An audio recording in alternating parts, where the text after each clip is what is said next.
ಶ್ರೀಗುರುಭ್ಯೋ ನಮಃ. ಹರಿ ಓಂ. ಜನ್ಮಾದ್ಯಸ್ಯ ಯತೋನ್ಮಯಾದಿತರತಶ್ಚಾರ್ಥೇಷ್ವಭಿಜ್ಞಸ್ವರಾಟ್ ತೇನೇ ಬ್ರಹ್ಮಹೃದಾಯಾದಿಕವಯೇ ಮುಹ್ಯಂತಿ ಯಂ ಸೂರಯಃ. ತೇಜೋ ವಾರಿಮೃದಾಂ ಯಥಾ ವಿನಿಮಯೋ ಯತ್ರ ತ್ರಿಸರ್ಗೋ ಮೃಷಾ ಧಾಮ್ನಾ ಸ್ವೇನ ಸದಾ ನಿರಸ್ತಕುಹಕಂ ಸತ್ಯಂ ಪರಂ ಧೀಮಹಿ. ಸೃಷ್ಟಿಸ್ಥಿತ್ಯಪ್ಯಯೇಹ ನಿಯತಿರ್ಹಿತಮೋ ಬಂಧಮೋಕ್ಷಾಶ್ಚ ಯಸ್ಮಾತ್ ಅಸ್ಯ ಶ್ರೀ ಬ್ರಹ್ಮರುದ್ರ ಪ್ರಭೃತಿ ಸುರನರದ್ವೀಷ ಶತ್ರುತ್ಮಕಸ್ಯ ವಿಷ್ಣೋರ್ವ್ಯಸ್ತಾಃ ಸಮಸ್ತಾಃ ಸಕಲಗುಣನಿಧಿಃ ಸರ್ವದೋಷವ್ಯಪೇತಃ ಪೂರ್ಣಾನಂದೋ ವ್ಯಯೋ ಯೋ ಗುರುರಪಿ ಪರಮಃ ಚಿಂತಯೇತಂ ಮಹಾಂತಂ. ನಾರಾಯಣಂ ನಮಸ್ಕೃತ್ಯ ನರಂ ಚೈವ ನರೋತ್ತಮಂ ದೇವೀಂ ಸರಸ್ವತೀಂ ವ್ಯಾಸಂ ತತೋ ಜಯಮುದೀರಯೇತ್. ಅಭ್ರಮಂ ಭಂಗರಹಿತಂ ಅಜಡಂ ವಿಮಲಂ ಸದಾ ಆನಂದತೀರ್ಥಮತುಳಂ ಭಜೆ ತಾಪತ್ರಯಾಪಹಂ. ಯಂ ಪ್ರೌರಜಂತಮನುಪೇತಮಪೇತಕೃತ್ಯಂ ದ್ವೈಪಾಯನೋ ವಿರಹಕಾತರಾಜುಹಾವ. ಪುತ್ರೇತಿ ತನ್ಮಯತಯಾ ತರವೋಪಿ ನೇದುಃ ತಂ ಸರ್ವಭೂತಹೃದಯಂ ಮುನಿಮಾನತೋಸ್ಮಿ. ಮೂಕೋಪಿ ಯತ್ಪ್ರಸಾದೇನ ಮುಕುಂದ ಶಯನಾಯತೆ ರಾಜರಾಜಾಯತೆ ರಿಕ್ತೋ ರಾಘವೇಂದ್ರಂ ತಮಾಶ್ರಯೇ. ಆಪಾದಮೌಲಿಪರ್ಯಂತಂ ಗುರುಣಾಮಾಕೃತಿಂ ಸ್ಮರೇತ್ ತೇನ ವಿಘ್ನಾಃ ಪ್ರಣಶ್ಯಂತಿ ಸಿದ್ಧ್ಯಂತಿ ಚ ಮನೋರಥಾಃ. ಶ್ರೀ ಹರಿವಾಯು ಗುರುಗಳ ಚರಣಕಮಲಗಳಲ್ಲಿ ಭಕ್ತಿಪೂರ್ವಕ ಪ್ರಣಾಮಗಳನ್ನು ಅರ್ಪಿಸಿ, ಶ್ರೀಮದ್ ಭಾಗವತ ಮಹಾಪುರಾಣದಲ್ಲಿ 5ನೇ ಸ್ಕಂಧದಲ್ಲಿ ಭರತನ ಕಥೆಯನ್ನು ಹೇಳ್ತಾರೆ. ಭರತ ಋಷಭ ನಾಮಕ ಭಗವಂತನ ಮಗನಾದ. ಈ ಖಂಡವನ್ನು ಆಡಿದಾಗ ಮೊದಲು ಇದನ್ನು ಅಂಜನಾಭ ಅಂತ ಕರೀತಾ ಇದ್ರು. ಆಮೇಲೆ ಇದನ್ನು ಭರತ ಖಂಡ ಅಂತ ಕರೆದ್ರಂತೆ. ಈ ಖಂಡವನ್ನೇ ಆಳ್ತಾ ತನ್ನ ಹೆಸರು ಬರುವ ಹಾಗೆ ಮಾಡಿದ್ದಾನೆ. ಕೊನೆಗೆ ಅವನಿಗೆ ವಯಸ್ಸಾಯಿತು. ಈ ರಾಜ್ಯಭಾರವನ್ನು ಮಕ್ಕಳಿಗೆ ಒಪ್ಪಿಸಿ ಧರ್ಮನಿಷ್ಠನೇ, ಭಾಗವತ ಧರ್ಮಗಳನ್ನು ಚೆನ್ನಾಗಿ ಪಾಲನೆ ಮಾಡುವನೇ. ಆದರೆ ವೈರಾಗ್ಯ ತಾಳಿ ಪುಲಹ ಋಷಿಗಳ ಆಶ್ರಮಕ್ಕೆ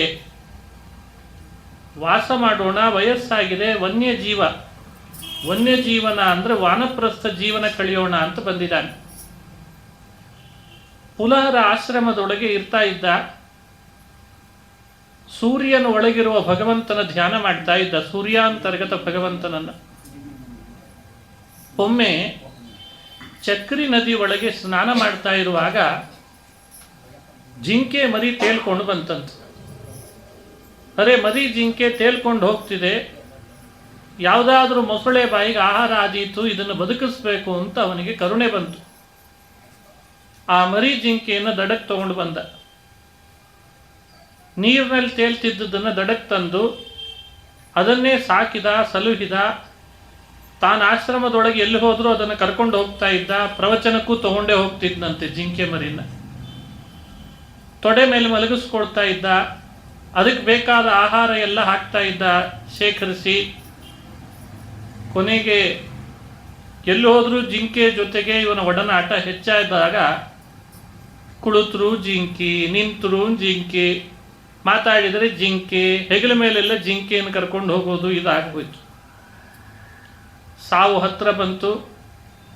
ದೇಹ ಬಿಡುವ ಕ್ಷಣ ಆಗಲೂ ಜಿಂಕೆ ಮರಿನೇ ನೆನೆಸ್ಕೊಳ್ತಾ ಇದ್ದಾನೆ ಮನಸ್ಸಿನಲ್ಲಿ.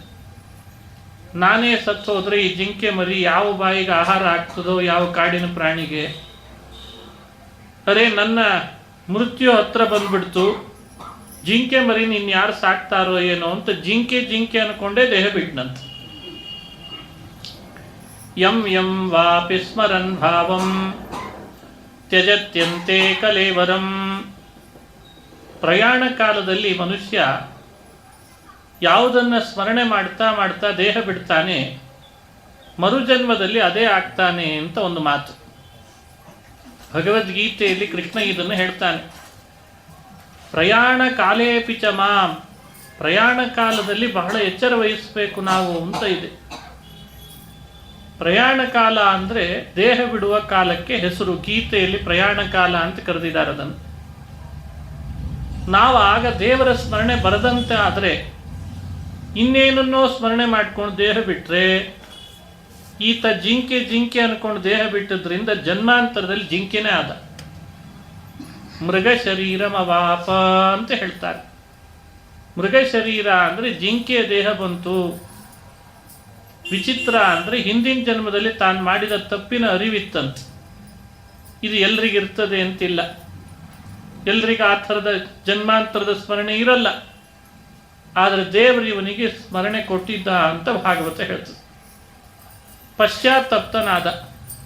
ಯಾಕಾದರೂ ಆ ಜಿಂಕೆ ಮರಿನ ಕರ್ಕೊಂಡು ಬಂದೋ, ಆಶ್ರಮದಲ್ಲಿ ಇಟ್ಕೊಂಡೋ, ನಾನು ಇನ್ನೊಂದು ಮನುಷ್ಯ ಜನ್ಮ ಕೊಡು, ಹರಿನಾಮ ಹೇಳಲಿಕ್ಕೆ ಆಗ್ತಾ ಇಲ್ಲ, ಈ ಬಾಯಲ್ಲಿ ಹರಿಸ್ಮರಣೆ ಇಲ್ಲ, ಹರಿಭಕ್ತರ ಜೊತೆಯಲ್ಲಿ ಕಲೀಲಿಕ್ಕಾಗ್ತಾ ಇಲ್ಲ, ಹಾಗಾಗಿ ನನಗೆ ಜಿಂಕೆ ಶರೀರ ಬೇಡ, ಮನುಷ್ಯ ಶರೀರ ಬೇಕು, ದೇವರೇ ನೀನೇ ಅದನ್ನು ಕೊಡಬೇಕು ಅಂತ ಪ್ರಾರ್ಥನೆ ಮಾಡಿದ. ಕರುಣೆಯಿಂದ ದೇವರು ಅವನಿಗೆ ಜಿಂಕೆ ಶರೀರ ಬೇಡ ಬೇಡ ಅಂತಿದಾನಲ್ಲ ಅಂತ ಸರಿ ಬಹುದಿವಸಗಳ ನಂತರ ಆ ಜಿಂಕೆ ಶರೀರ ಬಿಟ್ಟು ಕೂಡಲೇ ಅವನಿಗೆ ಮನುಷ್ಯ ಶರೀರ ಕೊಟ್ಟ. ಭಾಗವತ ಮೊದಲು ಮನುಷ್ಯ, ಆಮೇಲೆ ಜಿಂಕೆ, ಪುನಃ ಮನುಷ್ಯ ಅಂತ 3 ಜನ್ಮಗಳ ಕಥೆಯನ್ನು ಹೇಳ್ತದೆ. ಇದನ್ನು ಹೇಳಿದ್ದು ಯಾರಿಗೋಸ್ಕರ? ಭರತನ್ ಕಥೆ ಹೇಳೋದು ಉದ್ದೇಶ ವ್ಯಾಸರಿಗೆ ನಮ್ಮ ಜೀವನದಲ್ಲಿ ನಾವು ಹೇಗಿರಬೇಕು ಪ್ರಯಾಣ ಕಾಲದಲ್ಲಿ ಅನ್ನೋ ಎಚ್ಚರ ಕೊಡ್ಲಿಕ್ಕೆ ಹೇಳ್ತದೆ. ಅದೇ ಉದ್ದೇಶ. ಕೆಲವರು ಅನ್ಬಹುದು, ಹಾಗಾದರೆ ಕೊನೆ ಕಾಲದಲ್ಲಿ ದೇವರ ಸ್ಮರಣೆ ಮಾಡಿದರೆ ಸಾಕು ಅಂತ. ಕೊನೆಗೆ ಸ್ಮರಣೆ ಮಾಡಿದರೆ ಸಾಕು, ಈಗೆಲ್ಲ ಬೇಡವೇ ಬೇಡ ಅಂತ. ಈಗೆಲ್ಲ ಮಾಡ್ತಿದ್ರೆ ಕೊನೆಗೆ ಬರ್ತದಂತೆ ಸ್ವಲ್ಪ. ಸಂತತಂ ಚಿಂತೆಯೇನಂತಂ ಅಂತಕಾಲೇ ವಿಶೇಷತಃ. ಯಾವಾಗಲೂ ಭಗವಂತನ ಸ್ಮರಣೆಯಲ್ಲಿದ್ದರೆ ಕೊನೆಗಾಲದಲ್ಲಿ ಭಗವಂತನ ಸ್ಮರಣೆ ಬರಲಿಕ್ಕೆ ಅವಕಾಶ ಇದೆ. ಯಾವಾಗಲೂ ಒಮ್ಮೆ ದೇವರ ಸ್ಮರಣೆ ಮಾಡಿ ಕೊನೆಗೆ ದೇವರ ಸ್ಮರಣೆ ಬರಲಿ ಅಂದರೆ ಬರಲ್ಲ ಅಂತ. ಎಂತೆಂಥ ದೊಡ್ಡವರಿಗೂ ಕೂಡ ದೇಹ ಬಿಡುವಾಗ ದೇವರ ಸ್ಮರಣೆ ಬರದೇ ಇರುವ ಹಾಗೆ ಆದದ್ದಿದೆ ಅಂತಾರೆ ಭಗವತ್ಪಾದರು. ಹಾಗಾಗಿ ಈಗಲಿಂದ ದೇವರ ಸ್ಮರಣೆ ಆಗಬೇಕು, ಇಲ್ದಿದ್ರೆ ಭರತನಂತೆ ಜಿಂಕೆಯಾಗಿ ಹುಟ್ಟಬೇಕಾಗ್ತದೆ ಅಂತ ಎಚ್ಚರಿಕೆ ಕೊಡ್ತು ಭಾಗವತ. ಇದೇ ಭರತ ದೊಡ್ಡ ಜ್ಞಾನಿ, ಹೃದಯದಲ್ಲಿ ಜ್ಞಾನದ ಬೆಂಕಿ ಉರಿತಾ ಇದೆ. ಅವನೊಮ್ಮೆ 3ನೇ ಜನ್ಮ ಮನುಷ್ಯನಾದಾಗ ಯಾರೊಟ್ಟಿಗೂ ಮಾತಿಲ್ಲದೆ, ಯಾರೊಟ್ಟಿಗೂ ಕಲಿತಿರಲಿಲ್ಲ, ಉನ್ಮತ್ತನೋ ಜಡನೋ ಮೂಕನೋ ಅನ್ನೋ ಹಾಗೆ ವರ್ತನೆ ಮಾಡ್ತಾ ಇದ್ದ. ಅವನೇನು ಜಡನಲ್ಲ, ಸಾಮಾನ್ಯರಂತಿದ್ರೆ ಎಲ್ಲರೂ ಮಾತಾಡಿಸ್ತಾರೆ, ಅವರೊಟ್ಟಿಗೆ ನನಗೆ ಸ್ನೇಹ ಬೆಳೆದು ಬಿಡ್ತದೆ. ಮಾತಾಡಿಸಿ ಸ್ನೇಹ ಬೆಳೀತು ಅಂದರೆ ಮತ್ತೆ ಹಿಂದಿನ ಜಿಂಕೆ ಜನ್ಮ ಬಂದ ಹಾಗೆ ಇನ್ನೇನು ಜನ್ಮ ಬರ್ತದೋ ಏನೋ, ಮಾತೇ ಬೇಡ ಅಂತ ಮಾತು ಬಿಟ್ಬಿಟ್ಟು. ಕಣ್ಣಿದ್ರೂ ಕುರುಡನಂತೆ, ಕಿವಿ ಇದ್ರೂ ಕಿವುಡನಂತೆ, ಬಾಯಿ ಇದ್ರೂ ಮೂಕನಂತೆ, ಕೈ ಇದ್ರೂ ಚೊಂಚನಂತೆ, ಕಾಲಿದ್ರೂ ಕುಂಟನಂತೆ ವರ್ತನೆ ಮಾಡ್ತಾ ಇದ್ದ. ಉನ್ಮತ್ತ ಮೂಕ ಬಧಿರವಚ್ಚಚಾರ ಭಾಗವತದಲ್ಲಿ ಹೇಳ್ತಾರೆ. ಇದು ಬಹಳ ಅನುಭವ ಆದ ಮೇಲೆ ಮಾಡುವ ಯೋಗಿಗಳ ಚರ್ಯೆ ಅಂತದೆ ಭಾಗವತ. ಅತ್ಯಂತ ಪರಿಪಾಕ ಆಗಿರ್ತದಲ್ಲ ಸಾಧನೆ ಮಾಡಿ ಮಾಡಿ, ಅವರು ಬಹಳ ಬೇಗ ಬುದ್ಧಿವಂತಿಕೆ ಮೆರೀತಾರೆ. ಯಾವ ಜನ್ಮದಲ್ಲಿ ಹುಟ್ಟಿದ್ರೂ ಕೂಡ ಬುದ್ಧಿವಂತಿಕೆ ಮೆರೆದು ಬಿಡ್ತಾರೆ. ಅದನ್ನೂ ಭಾಗವತ ಹೇಳ್ತದೆ. ಅವನಿಗೆ ಜನ್ಮ ಜನ್ಮಗಳ ಸ್ಮರಣೆ ಇದ್ದದ್ರಿಂದ 3ನೇ ಜನ್ಮ ಆಂಗಿರಸರ ಮನೆಯಲ್ಲಿ ಹುಟ್ಟಿದ್ದ. ಆಗ ಆತ ಉನ್ಮತ್ತ ಮೂಕ ಜಡನಂತೆ ವರ್ತಿಸ್ತಾ ಇದ್ದ. ಯಾರ ಸಂಘ ಬೆಳೆಸಲಿಕ್ಕೆ ಅವಕಾಶ ಇರಲಿಲ್ಲ. ಇಂಥವನನ್ನು ಒಬ್ಬ ರಾಜ ಒಬ್ಬ ರಾಜ ಬಲಿ ಕೊಡ್ಲಿಕ್ಕೆ ಕರ್ಕೊಂಡು ಹೋಗ್ಬಿಟ್ನಂತ. ಯಾಕೆ ಅಂದರೆ ಆತನಿಗೆ ಯಾರೋ ಒಬ್ಬ ದೈವಜ್ಞರು ಹೇಳಿದ್ರು, ನಿನಗೇನಾದರೂ ಗಂಡು ಮಗು ಆಗಬೇಕಾದ್ರೆ ಒಂದು ನರಬಲಿ ಕೊಡು ಭದ್ರಕಾಳಿಗೆ ಅಂತ. ಸರಿ ಅಂತ ಆತ ಇವನನ್ನು ಕರ್ಕೊಂಡು ಹೋಗಿ ಚೆನ್ನಾಗಿ ಊಟಕ್ಕೆ ಹಾಕಿ, ಹಣೆಗೆ ತಿಲಕ ಇಟ್ಟು, ಅರಿಶಿಣದ ನೀರು ಚೆಲ್ಲಿ, ಕುತ್ತಿಗೆಗೊಂದು ಮಾಲೆ ಹಾಕಿ, ಕೈಯಲ್ಲಿ ಖಡ್ಗ ಕೊಟ್ಟು ಒಬ್ಬನ ಕೈಯಲ್ಲಿ, ಕಟಕನ ಕೈಯಲ್ಲಿ ಭದ್ರಕಾಳಿ ಮುಂದೆ ನಿಲ್ಲಿಸಿ ಧೂಪಾರತಿ ಮಾಡಿ ಇವನನ್ನು ಕಡಿಬೇಕು ಅಂತ ಹೊರಟಿದ್ರಂತೆ. ಇವನಿಗೆ ಗೊತ್ತಾಗ್ತಾ ಇದೆ ನನ್ನೇ ಕಡಿಲಿಕ್ಕೆ ಹೊರಟಿದ್ದಾರೆ ಅಂತ, ಭದ್ರಕಾಳಿಗೆ ನನ್ನ ಬಲಿ ಕೊಡ್ಲಿಕ್ಕೆ ಹೊರಟಿದ್ದಾರೆ ಗೊತ್ತಿದೆ, ಆದರೂ ಸುಮ್ಮನೆ ಇದ್ದಾನೆ. ರಾಜ ಕೂಗ್ತಿದ್ದಾನೆ, ರಾಜನ ಭೃತ್ಯರು ಕೂಗ್ತಿದ್ದಾರೆ, ಕೊಡ್ರಿ ಅವನ ಬಲಿ ಕೊಡ್ರಿ, ಬೇಗ ಬಲಿ ಕೊಡ್ರಿ, ತಪ್ಪಿಸ್ಕೊಂಡ್ಬಿಡ್ತಾನೆ ಇನ್ನು ಮುಂದೆ ಅಂತ. ಸರಿ ಇಂಥ ಕಟಕನ ಕೈಯಲ್ಲಿ ಖಡ್ಗ ಕೊಟ್ಟು ಇನ್ನೇನು ಕುತ್ತಿಗೆಗೆ ಹಾಕಬೇಕು.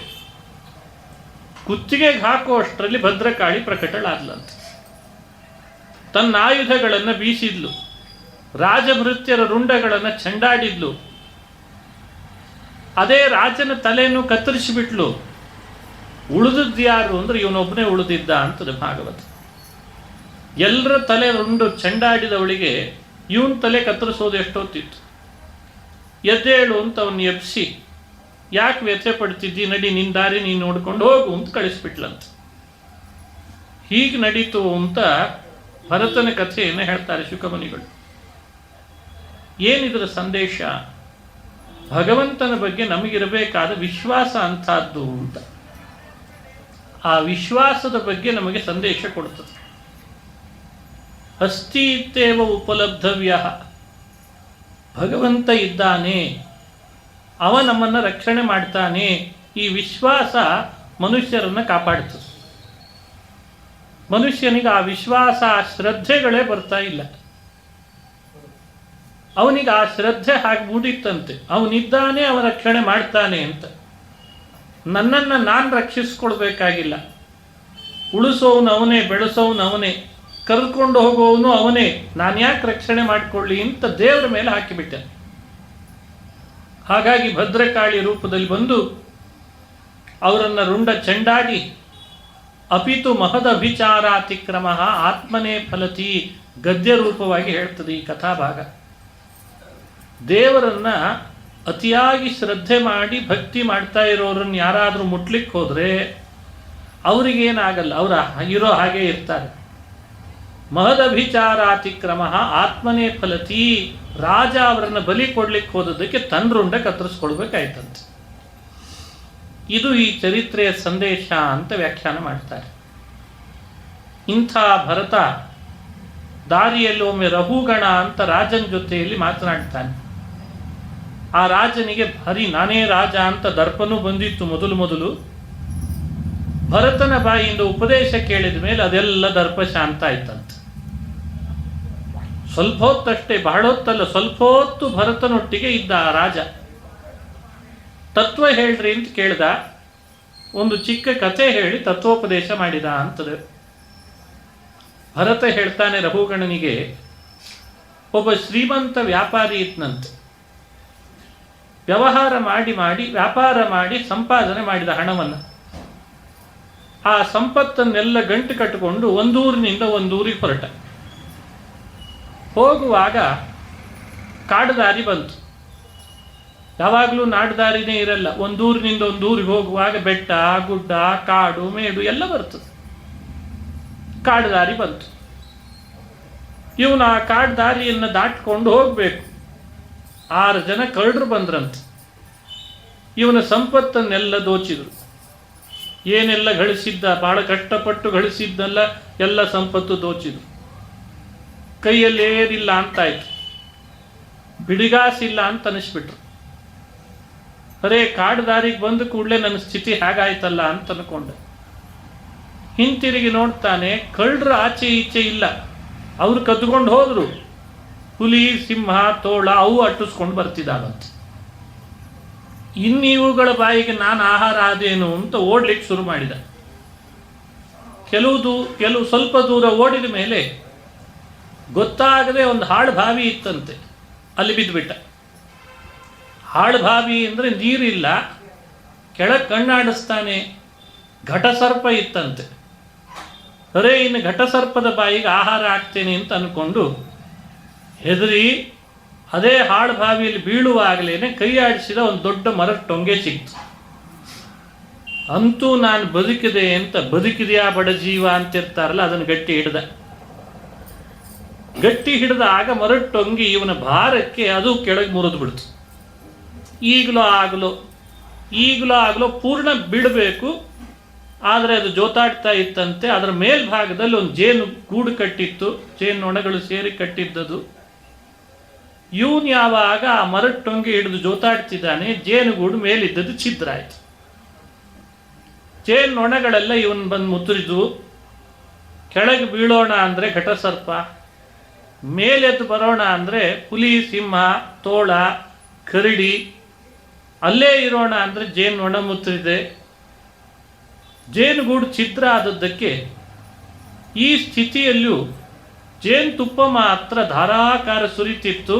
ಅದಕ್ಕೆ ನಾಲಿಗೆ ಚಾಚಿ ಏನ್ ಚೆನ್ನಾಗಿದೆ ಜೇನುತುಪ್ಪ ಅಂತ ಸವಿತಿದ್ದ ಅಂತ ಕತೆ ಹೇಳ್ತಾರೆ.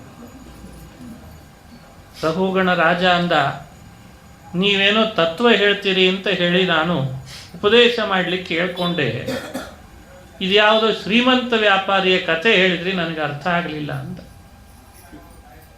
ಶ್ರೀಮಂತನ ಕತೆ ಹೇಳಿದ್ರೆ ತತ್ವ ಹೇಳಿದಾಗ ಹೇಗಾಗ್ತದೆ? ಪರೋಕ್ಷ ಪ್ರಿಯಾ ವೈ ದೇವಾ ವೈ ಪರೋಕ್ಷ ಪ್ರಿಯಾ ಅಂತ ಒಂದು ಶ್ರುತಿ ಹೇಳ್ತದೆ.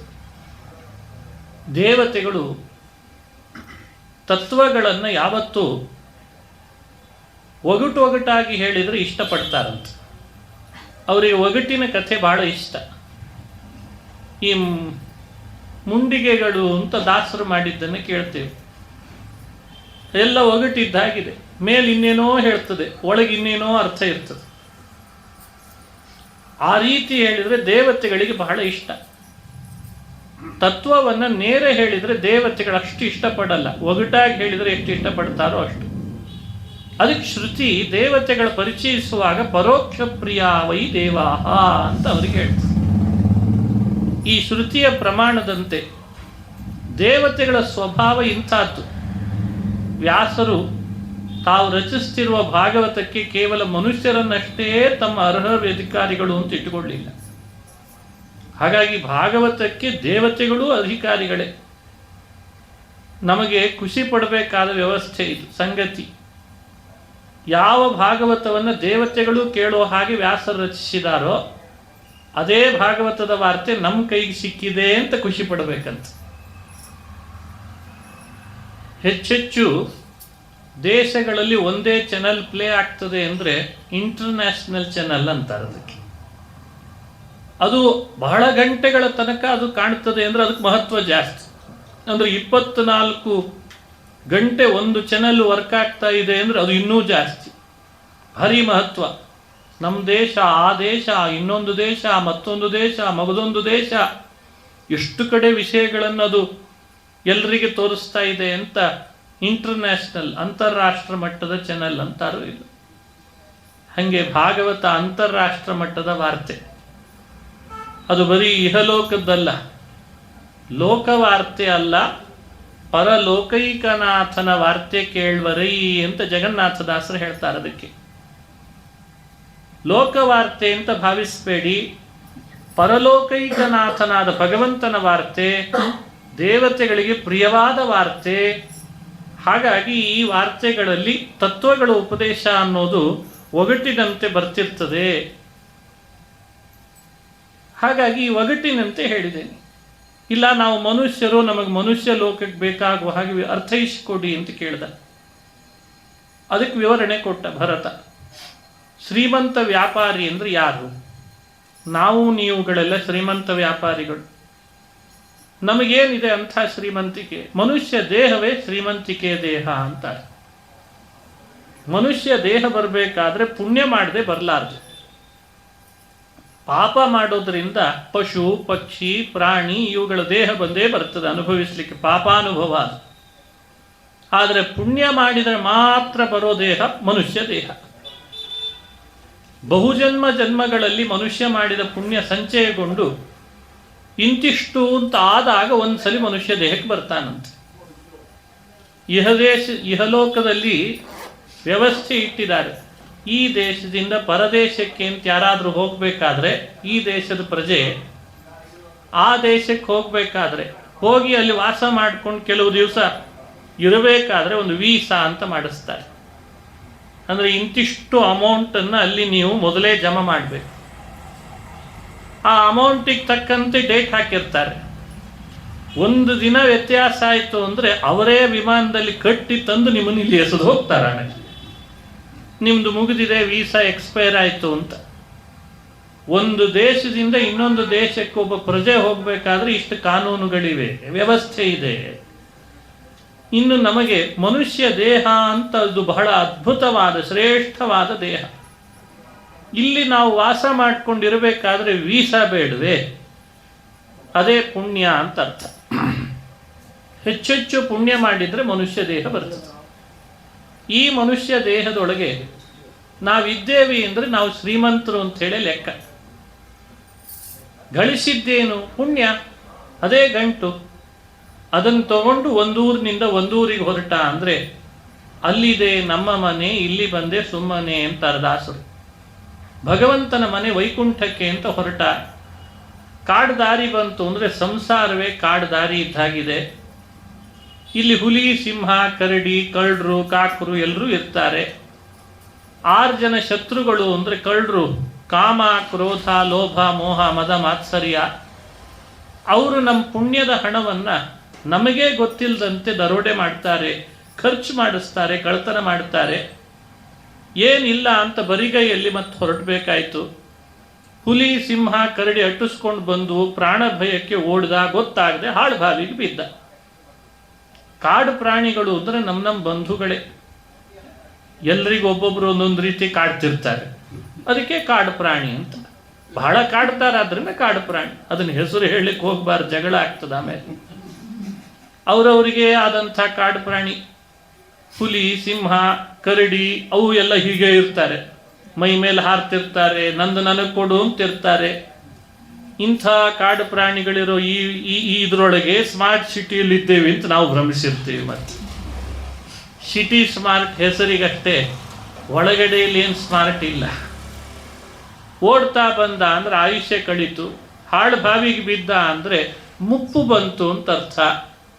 ಮುಪ್ಪು ಬಾವಿ ಇದ್ದಾಗೆ ಗೊತ್ತಾಗದೆ ಬಿದ್ದರೆ ಕೆಳಗಡೆ ಘಟಸರ್ಪ ನೋಡ್ತಾನೆ. ವಯಸ್ಸಾದಾಗ ಕೊರಗು ಬರ್ತದೆ. ಒಳ್ಳೆಯ ಸಾಧನೆ ಮಾಡಬಹುದಾಗಿತ್ತು ಮೊದಲೇ, ಬೇಕಾದಷ್ಟು ಸಶಕ್ತನಿದ್ದಾಗ. ಮಾಡಲಿಕ್ಕಾಗಲಿಲ್ಲ ಅನ್ನೋ ಕೊರಗೇನೆ ಘಟಸರ್ಪ. ಅಲ್ಲೇ ಕೈ ಆಡಿಸಿದ್ರೆ ಮರದ ಟೊಂಗೆ ಸಿಕ್ತು ಅಂದರೆ ಈಗಲೂ ಆಗಲೂ ಮುರಿದು ಬೀಳೋ ಟೊಂಗೆ ಅಂದರೆ ನಾವು ಮಾಡ್ತಾ ಇರುವ ಅಭಿಮಾನ ಅನ್ನೋ ಮರದ ಟೊಂಗೆ. ಜೇನು ನೊಣ ಮುಸುರಿತು ಅಂದರೆ ರೋಗಗಳು, ಕೈಗೊಂದು, ಕಾಲಿಗೊಂದು, ಕಣ್ಣಿಗೊಂದು, ತಲೆಗೊಂದು, ದೇಹಕ್ಕೊಂದು, ಹೊಸ ಹೊಸ ಹೊಸ ರೋಗ. ಯಾರಿಗೆ ಕಡಿಮೆ ಇದೆ ಹೇಳ್ರಿ ರೋಗ ಇವತ್ತು? ಅದಕ್ಕೆ ಏನಾದರೂ ಕಾರಣ ಇರಲಿ. ಆಹಾರ ಅಂದ್ರಿ, ವಿಹಾರ ಅಂದ್ರಿ, ಪೊಲ್ಯೂಷನ್ ಅಂದ್ರಿ, ಏನೋ ಒಂದು ಕಾರಣ ಇರಲಿ, ಅಂತೂ ರೋಗ ಅಂತೂ ಹೆಚ್ಚಾಗಿದೆ. ಇಷ್ಟು ರೋಗ ಮೈ ತುಂಬ ಮುಸುರಿದಾಗಲೂ ಜೇನುತುಪ್ಪ ನಾಲಿಗೆ ಚಾಚಿ ಸವಿತಿದ್ದು ಎಷ್ಟು ಚೆನ್ನಾಗಿದೆ ಎಲ್ಲ ಇದು ಅಂತ. ಯಾಕಂದ್ರೆ ಈಗೆಲ್ಲ ಆರ್ಗ್ಯಾನಿಕ್ ಜೇನುತುಪ್ಪದ ಹುಚ್ಚು ಬೇರೆ ಹಿಡ್ಕೊಂಡಿದೆ ನಮಗೆ. ಏನು ಜೇನುತುಪ್ಪ ಮನೆಗೆ ಹೋದ್ರೆ ಸಿಗ್ತದೋ ಇಲ್ಲೋ ಅಂತ ನಾಲಿಗೆ ಚಾಚಿ ಸವಿತಿದ್ದ ಅಂದರೆ ಈಗ ಅನುಭವಿಸ್ತಾ ಇರುವ ಸುಖ ಇದೆಯಲ್ಲ, ಇದು ಅಷ್ಟೇ ಕ್ಷಣಿಕವಾದ ಸುಖ ಅಂತಂತಾರೆ. ಈ ಸಂಸಾರದ ಸುಖ ಸರಿಯಾದ ಸುಖ ಅಲ್ಲ. ಬಹುದುಃಖ ಮಿಶ್ರಿತವಾದ ಕ್ಷಣಿಕ ಸುಖವನ್ನ ಬಹಳ ಸುಖ ಅಂತ ಭ್ರಮಿಸಿದೇವಲ್ಲ, ಇದೇ ನಿನಗೆ ಹೇಳಬೇಕಾದ ತತ್ವ ನಾನು ಅಂತಂದು. ಆ ರಾಜ ಬುದ್ಧಿವಂತ ರಹುಗಡ. ಹೌದು, ಈ ಸಂಸಾರ, ಇದು ಕಾಡು, ಮುಪ್ಪು ಎಲ್ಲ ಅರ್ಥ ಆಗಿದೆ ನನಗೆ. ಇದನ್ನು ದಾಟಬೇಕಾದ್ರೆ ಏನು ಉಪಾಯ ಹೇಳ್ರಿ ನೀವು ಅಂತ ಕೇಳ್ದ. ಅಸಂಗ ಶಸ್ತ್ರೇಣ ದೃಢೇನ ಚಿತ್ವಾ. ಮನುಷ್ಯ ಸಂಸಾರದ ಕಾಡು ದಾಟ್ಲಿಕ್ಕೆ ಒಂದೇ ಉಪಾಯ, ಕೈಯಲ್ಲಿ ಜ್ಞಾನ ಅನ್ನೋ ಖಡ್ಗ ಇಟ್ಕೊಳ್ಬೇಕಂತ. ತತ್ವಜ್ಞಾನದ ಖಡ್ಗ ಸಂಪಾದಿಸಿದವನಿಗೆ ಕೈಯಲ್ಲಿ ಆಯುಧ ಇದ್ದರೆ ಕಳ್ಳರು ಮುತ್ತರಲ್ಲ. ನಿರಾಯುಧನಾಗಿ ಹೋಗೋವನನ್ನು ಯಾವಾಗಲೂ ಕಳ್ಳರು ಮುತ್ತುರ್ತಾರೆ. ನಮ್ಮ ಕೈಯಲ್ಲಿ ಜ್ಞಾನದ ಖಡ್ಗ ಇಲ್ಲ. ಹಾಗಾಗಿ ಕಾಮನೂ ಸೇರ್ತಾನೆ, ಕ್ರೋಧನೂ ಸೇರ್ತಾನೆ, ಲೋಭನೂ ಸೇರ್ತಾನೆ, ಯಾರನ್ನೂ ಬ್ಯಾಲೆನ್ಸ್ ಮಾಡ್ಲಿಕ್ಕೆ ಬರಲ್ಲ. ಕೃಷ್ಣ ಇದನ್ನು ಗೀತೆಯಲ್ಲಿ ಸ್ಪಷ್ಟಪಡಿಸಿದ್ದು. ಜ್ಞಾನಾಸಿ ಮಾದಾಯ ತರಾತಿ ಪಾರಂ, ಇದು ಭಾಗವತ. ಅಸಂಗಶಸ್ತ್ರೇಣ ದೃಢೇನ ಚಿತ್ವ ಅಂತ ಭಗವದ್ಗೀತೆ. ಜ್ಞಾನದ ಖಡ್ಗ ಧರಿಸಿದವನಿಗೆ ಸಂಸಾರದ ಕಾಡು ದಾಟಲಿಕ್ಕೆ ಸುಲಭ, ಕಳ್ಳರನ್ನು ಎದುರಿಸೋದು ಸುಲಭ, ಕಳ್ಳರೊಟ್ಟಿಗೆ ಯುದ್ಧ ಮಾಡೋದು ಸುಲಭ. ಹಾಗಾಗಿ ಪ್ರತಿಯೊಬ್ಬರೂ ಜ್ಞಾನ ಸಂಪಾದಿಸಬೇಕು ಅನ್ನೋ ತತ್ವವನ್ನು ಭರತ ರಘುಗಣನಿಗೆ ಉಪದೇಶ ಮಾಡಿದರು. ಜ್ಞಾನಕ್ಕಿಂತ ಪವಿತ್ರವಾದದ್ದು ಮತ್ತೊಂದಿಲ್ಲ. ನಹಿ ಜ್ಞಾನೇನ ಸದೃಶಂ ಪವಿತ್ರಮಿಹ ವಿದ್ಯತೆ, ಜ್ಞಾನಾಗ್ನಿ ಸರ್ವಕರ್ಮಾಣಿ ಭಸ್ಮಸಾತ್ ಕುರುತೆ ಅರ್ಜುನ. ಜ್ಞಾನವೇ ಒಂದು ಬೆಂಕಿ ಇದ್ದ ಹಾಗೆ. ಹೃದಯದಲ್ಲಿ ಎಷ್ಟು ಉರಿಸ್ತೇವೋ, ಆದರೆ ಅದು ಆ ಬೆಂಕಿ ಅಂತ ಯಾಕೆ ಹೇಳ್ತಾರೆ? ಕಟ್ಟಿಗೆಯಲ್ಲಿ ಬೆಂಕಿ ಹತ್ತುತ್ತದೆ. ಕಟ್ಟಿಗೆ ಎರಡನ್ನು ತೆಗೆದು ಚೆನ್ನಾಗಿ ತಿಕ್ಕಿದರೆ ಬೆಂಕಿ ಹತ್ತುತ್ತದೆ. ಉರಿಯೋದು ಕಟ್ಟಿಗೆ ಸಹಾಯದಿಂದಲೇ ಉರಿಯುತ್ತದೆ. ಉರಿದುರಿದು ಕೊನೆಗೆ ಕಟ್ಟಿಗೆಯನ್ನು ಭಸ್ಮ ಮಾಡಿಬಿಡ್ತದೆ. ಹಾಗಾಗಿ ನಮ್ಮ ಅಂತಃಕರಣವೇ ಕಟ್ಟಿಗೆ ಇದ್ದ ಹಾಗೆ. ವಿಚಾರ ಮಂಥನ ಮಾಡ್ತಾ ಮಾಡ್ತಾ ಅಂತಃಕರಣದಲ್ಲೇ ಜ್ಞಾನ ಹುಟ್ಟಬೇಕಂತ. ಹುಟ್ಟಿದ ಜ್ಞಾನ ಹೆಚ್ಚೆಚ್ಚು ಉರಿದ ಹಾಗೆ ಅಂತಃಕರಣ, ಕಾಮ, ಕ್ರೋಧ, ಅದರ ಹಿನ್ನೆಲೆಯಲ್ಲಿರುವ ಕರ್ಮ ಎಲ್ಲ ಭಸ್ಮ ಆಗ್ಲಿಕ್ಕೆ ಶುರುವಾಗ್ತದೆ. ಅವೇ ಕಟ್ಟಿಗೆಗಳು. ಜ್ಞಾನವೆಂಬೋ ಅಗ್ನಿ ಅಂತ ಹೇಳ್ತಾರೆ ದಾಸರಾಯ.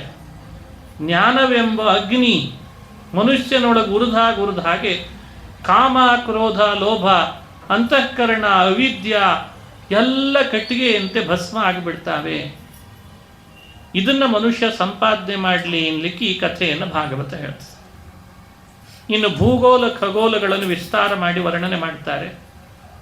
ಯಾವ್ಯಾವ ದ್ವೀಪಗಳು ಹೇಗಿದ್ದಾವೆ, ಗಂಗಾ, ಯಮುನಾ, ಸರಸ್ವತಿ, ತುಂಗ, ಈ ನದಿಗಳ ಮಹಿಮೆ ಹೇಳ್ತಾರೆ, ನದಿಗಳ ಸ್ಮರಣೆ. ವಿಂಧ್ಯ, ಸಖ್ಯ ಪರ್ವತ, ಮಲಯ, ಮೇರು, ಈ ಪರ್ವತಗಳ ಸ್ಮರಣೆ ಮಾಡಿಸ್ತಾರೆ.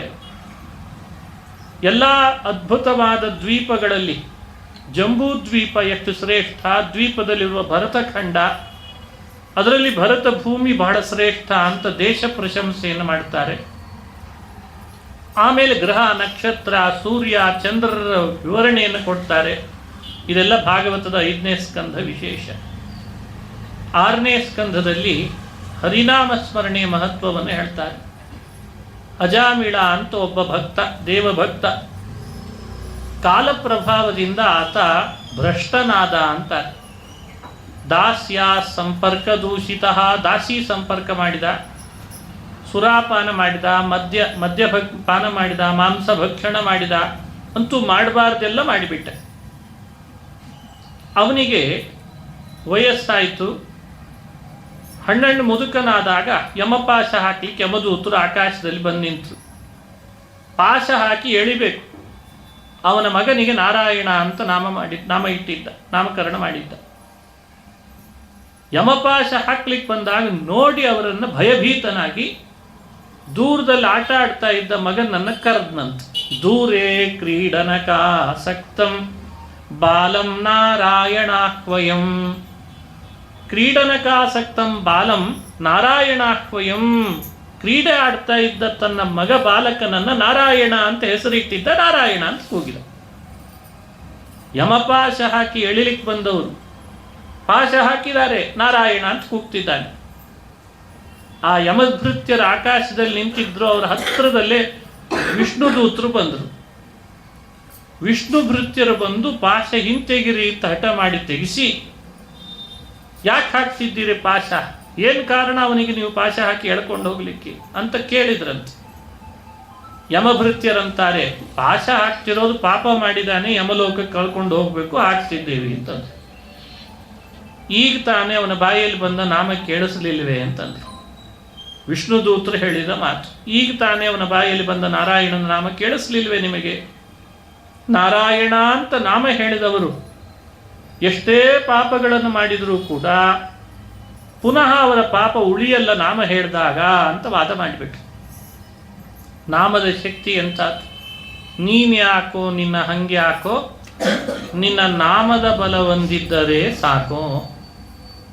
ಅಂದ್ರೆ ಈ ಮಾತು ಹೇಳಬೇಕಾದ್ರೆ ದಾಸರು ಆ ನಾಮದಲ್ಲಿ ಎಷ್ಟು ಶಕ್ತಿ ಕಂಡುಕೊಂಡಿರಬೇಡ. ಸಾಂಕೇತ್ಯಂ ಪಾರಿಹಾಸ್ಯಂ ವಾ ಸ್ತೋಭಂ ಹೇಳನಮೇವ ವಾ ವೈಕುಂಠ ನಾಮಗ್ರಹಣಂ ಅಶೇಷಾಕಹರಂ ವಿದುಃ. ಅಶೇಷಾಕಹರಂ ವಿದುಃ. ಮನುಷ್ಯ ಕ್ಷಣ ಕ್ಷಣದಲ್ಲಿ ಹರಿನಾಮ ಬಾಯಲ್ಲಿ ಬರುವ ಹಾಗೆ ಅಭ್ಯಾಸ ಮಾಡಿಕೊಳ್ಬೇಕು. ಏನೇ ಸಂದರ್ಭಗಳು ನಡೀಲಿ ಮನೆಯೊಳಗೆ. ಸಾಂಕೇತ್ಯಂ ಪಾರಿಹಾಸ್ಯಂ ವಾ, ಹಾಸ್ಯದ ಚಟಾಕಿ, ಹಾಸ್ಯ ಮಾಡ್ತಿರ್ತಾರೆ ಎಲ್ಲರನ್ನ ನಗಿಸ್ಲಿಕ್ಕೆ ಅಂತ. ಮಧ್ಯದಲ್ಲಿ ಹರಿನಾಮ ಸೇರ್ಕೊಂಡ್ರೆ ಅದು ಪಾಪ ಕಳೆದಿರ್ತದಂತೆ. ಯಾರೋ ಕಳ್ಳ ಓಡ್ ಹೋಗ್ತಿರ್ತಾನೆ ಕಳ್ತನ ಮಾಡಿ. ಹರಿರ್ಯಾತಿ ಚೋರವ್ಯಾಜೇನ ಯೋ ವದೇತ್. ಹರಿರ್ಯಾತಿ, ಕಳ್ಳನ ಹೆಸರು ನಮಗೇನು ಗೊತ್ತು. ಕಳ್ಳ ಅಂತ ಕೂಗೋದ್ರ ಬದಲು ಹರಿ ಹರಿ ಅಂತ ಅವನು ಓಡ್ ಹೋಗುವವನನ್ನು ಕೂಗಿದ್ರೆ ಅದು ನಮ್ಮ ಪಾಪ ಕಳೆದು ಹೋಗಿರ್ತದಂತೆ. ಎಂಥ ಅದ್ಭುತ ಇದು! ಭಗವತ್ಪಾದರು ಕೃಷ್ಣಾಮೃತ ಮಹಾರಣವದಲ್ಲಿ ಹೇಳಿತ್ತು. ಹರಿರ್ಯಾತಿ ಚೋರವ್ಯಾಜೇನ ಯೋ ವದೇತ್. ಇದು ಹರಿನಾಮಕ್ಕಿರುವ ಶಕ್ತಿ.